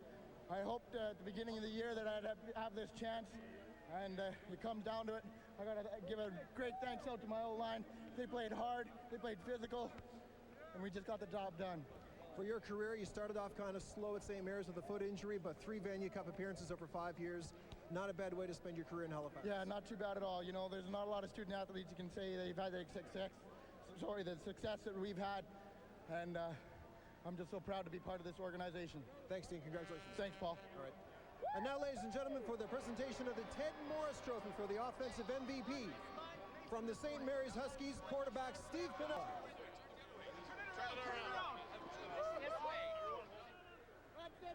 Steve Pinella, this year's Ted Morris winner for the offensive MVP from the St. Mary's Huskies. Good stuff, eh? You say hi to Larry Utek for me, won't you? Oh, yeah, For sure? definitely, Okay, for definitely. sure. Thanks, Congratulations. Just a And Steve, if you will, a great win for your team. This time last year, you weren't even dressed for the Vanier Cup. 1 year later, you're the offensive MVP. Right. Oh, well, this feels great. You know, the offensive group we have here is truly amazing, and you know, I think they get a lot more. They did a lot better than I did, I think. So this team was tested today. A 14-0 lead early. It looked like you were going to roll over Saskatchewan, but that wasn't the case. Well, you know, our whole game plan this week was to minimize our mistakes, and you know, we made some mistakes and to capitalize on them. Right. And later in the game, we kept them to a minimum, and we came out on top. People outside of Halifax didn't understand the quarterback tandem. You and Billy Robinson, I know you're friends off the field. On the field, a lot of good chemistry there. 2 equal parts making up one great quarterbacking tandem. Oh, exactly. Yeah, you know, I think earlier in the season we were kind of fighting each other, you know, trying to make big plays, and then when we just you know, accepted the fact and the coaches emphasized both of our strengths. Thanks. Thanks a lot. I appreciate it. Okay, congratulations, Steve Pinella, the Ted Morris winner for the offensive MVP from the St. Mary's Huskies. And now for the very heavy presentation of the Bruce Coulter winner for the defensive MVP from St. Mary's, Joe Bonaventura.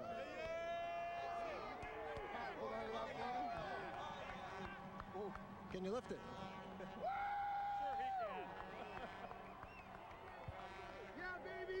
Joe, if there's one turning point to this game, it's your interception early in the third quarter. Tell me a bit about that play. Well, they went into empty coverage, and well, the guy I was covering didn't release, so I just kind of drifted back a little bit, and the quarterback just happened, you know, not to see me, and I just stepped in front of the ball, and that was it. Rather fitting that St. Mary's Huskies football team, known for strong defense. Coach Nill loves to talk about defense. Defense was the winning factor in the second half for your team. Absolutely. We came a little flat in the second quarter. But, you know, we made some adjustments at halftime, and I think we did a good job of that. And Coach Nill has always been our motivator. He's the guy who runs the show. We trust Coach, and we play for Coach. Your thoughts on the offensive MVP, your teammate, Steve Pinella? Steve Pinella, there's nobody like him. The kid did an amazing job his first year starting, and, you know, at the beginning of the season, we didn't think that, you know, he was going to do as well as he did, and he proved a lot of people wrong, including myself. Thanks, Steve. Congratulations. Thank you. Thanks, boss. All right, that's Joe Bonaventura. Rod Smith, up to you. Thanks, boss. All right, Paul, our TISO players of the game. On defense, Joe Bonaventura for that interception, snuffing out a great drive in the third quarter. Bonaventura gets that one. And then on offense, it is the quarterback, Steve Piniella, leading the way for that impressive St. Mary's offense. The TISO offensive player of the game. TISO Swiss watches since 1853. Oh yeah, says Piniella, and the St. Mary's Huskies. The best Huskies in the country, the best team period, after a 33-21 championship over Saskatchewan.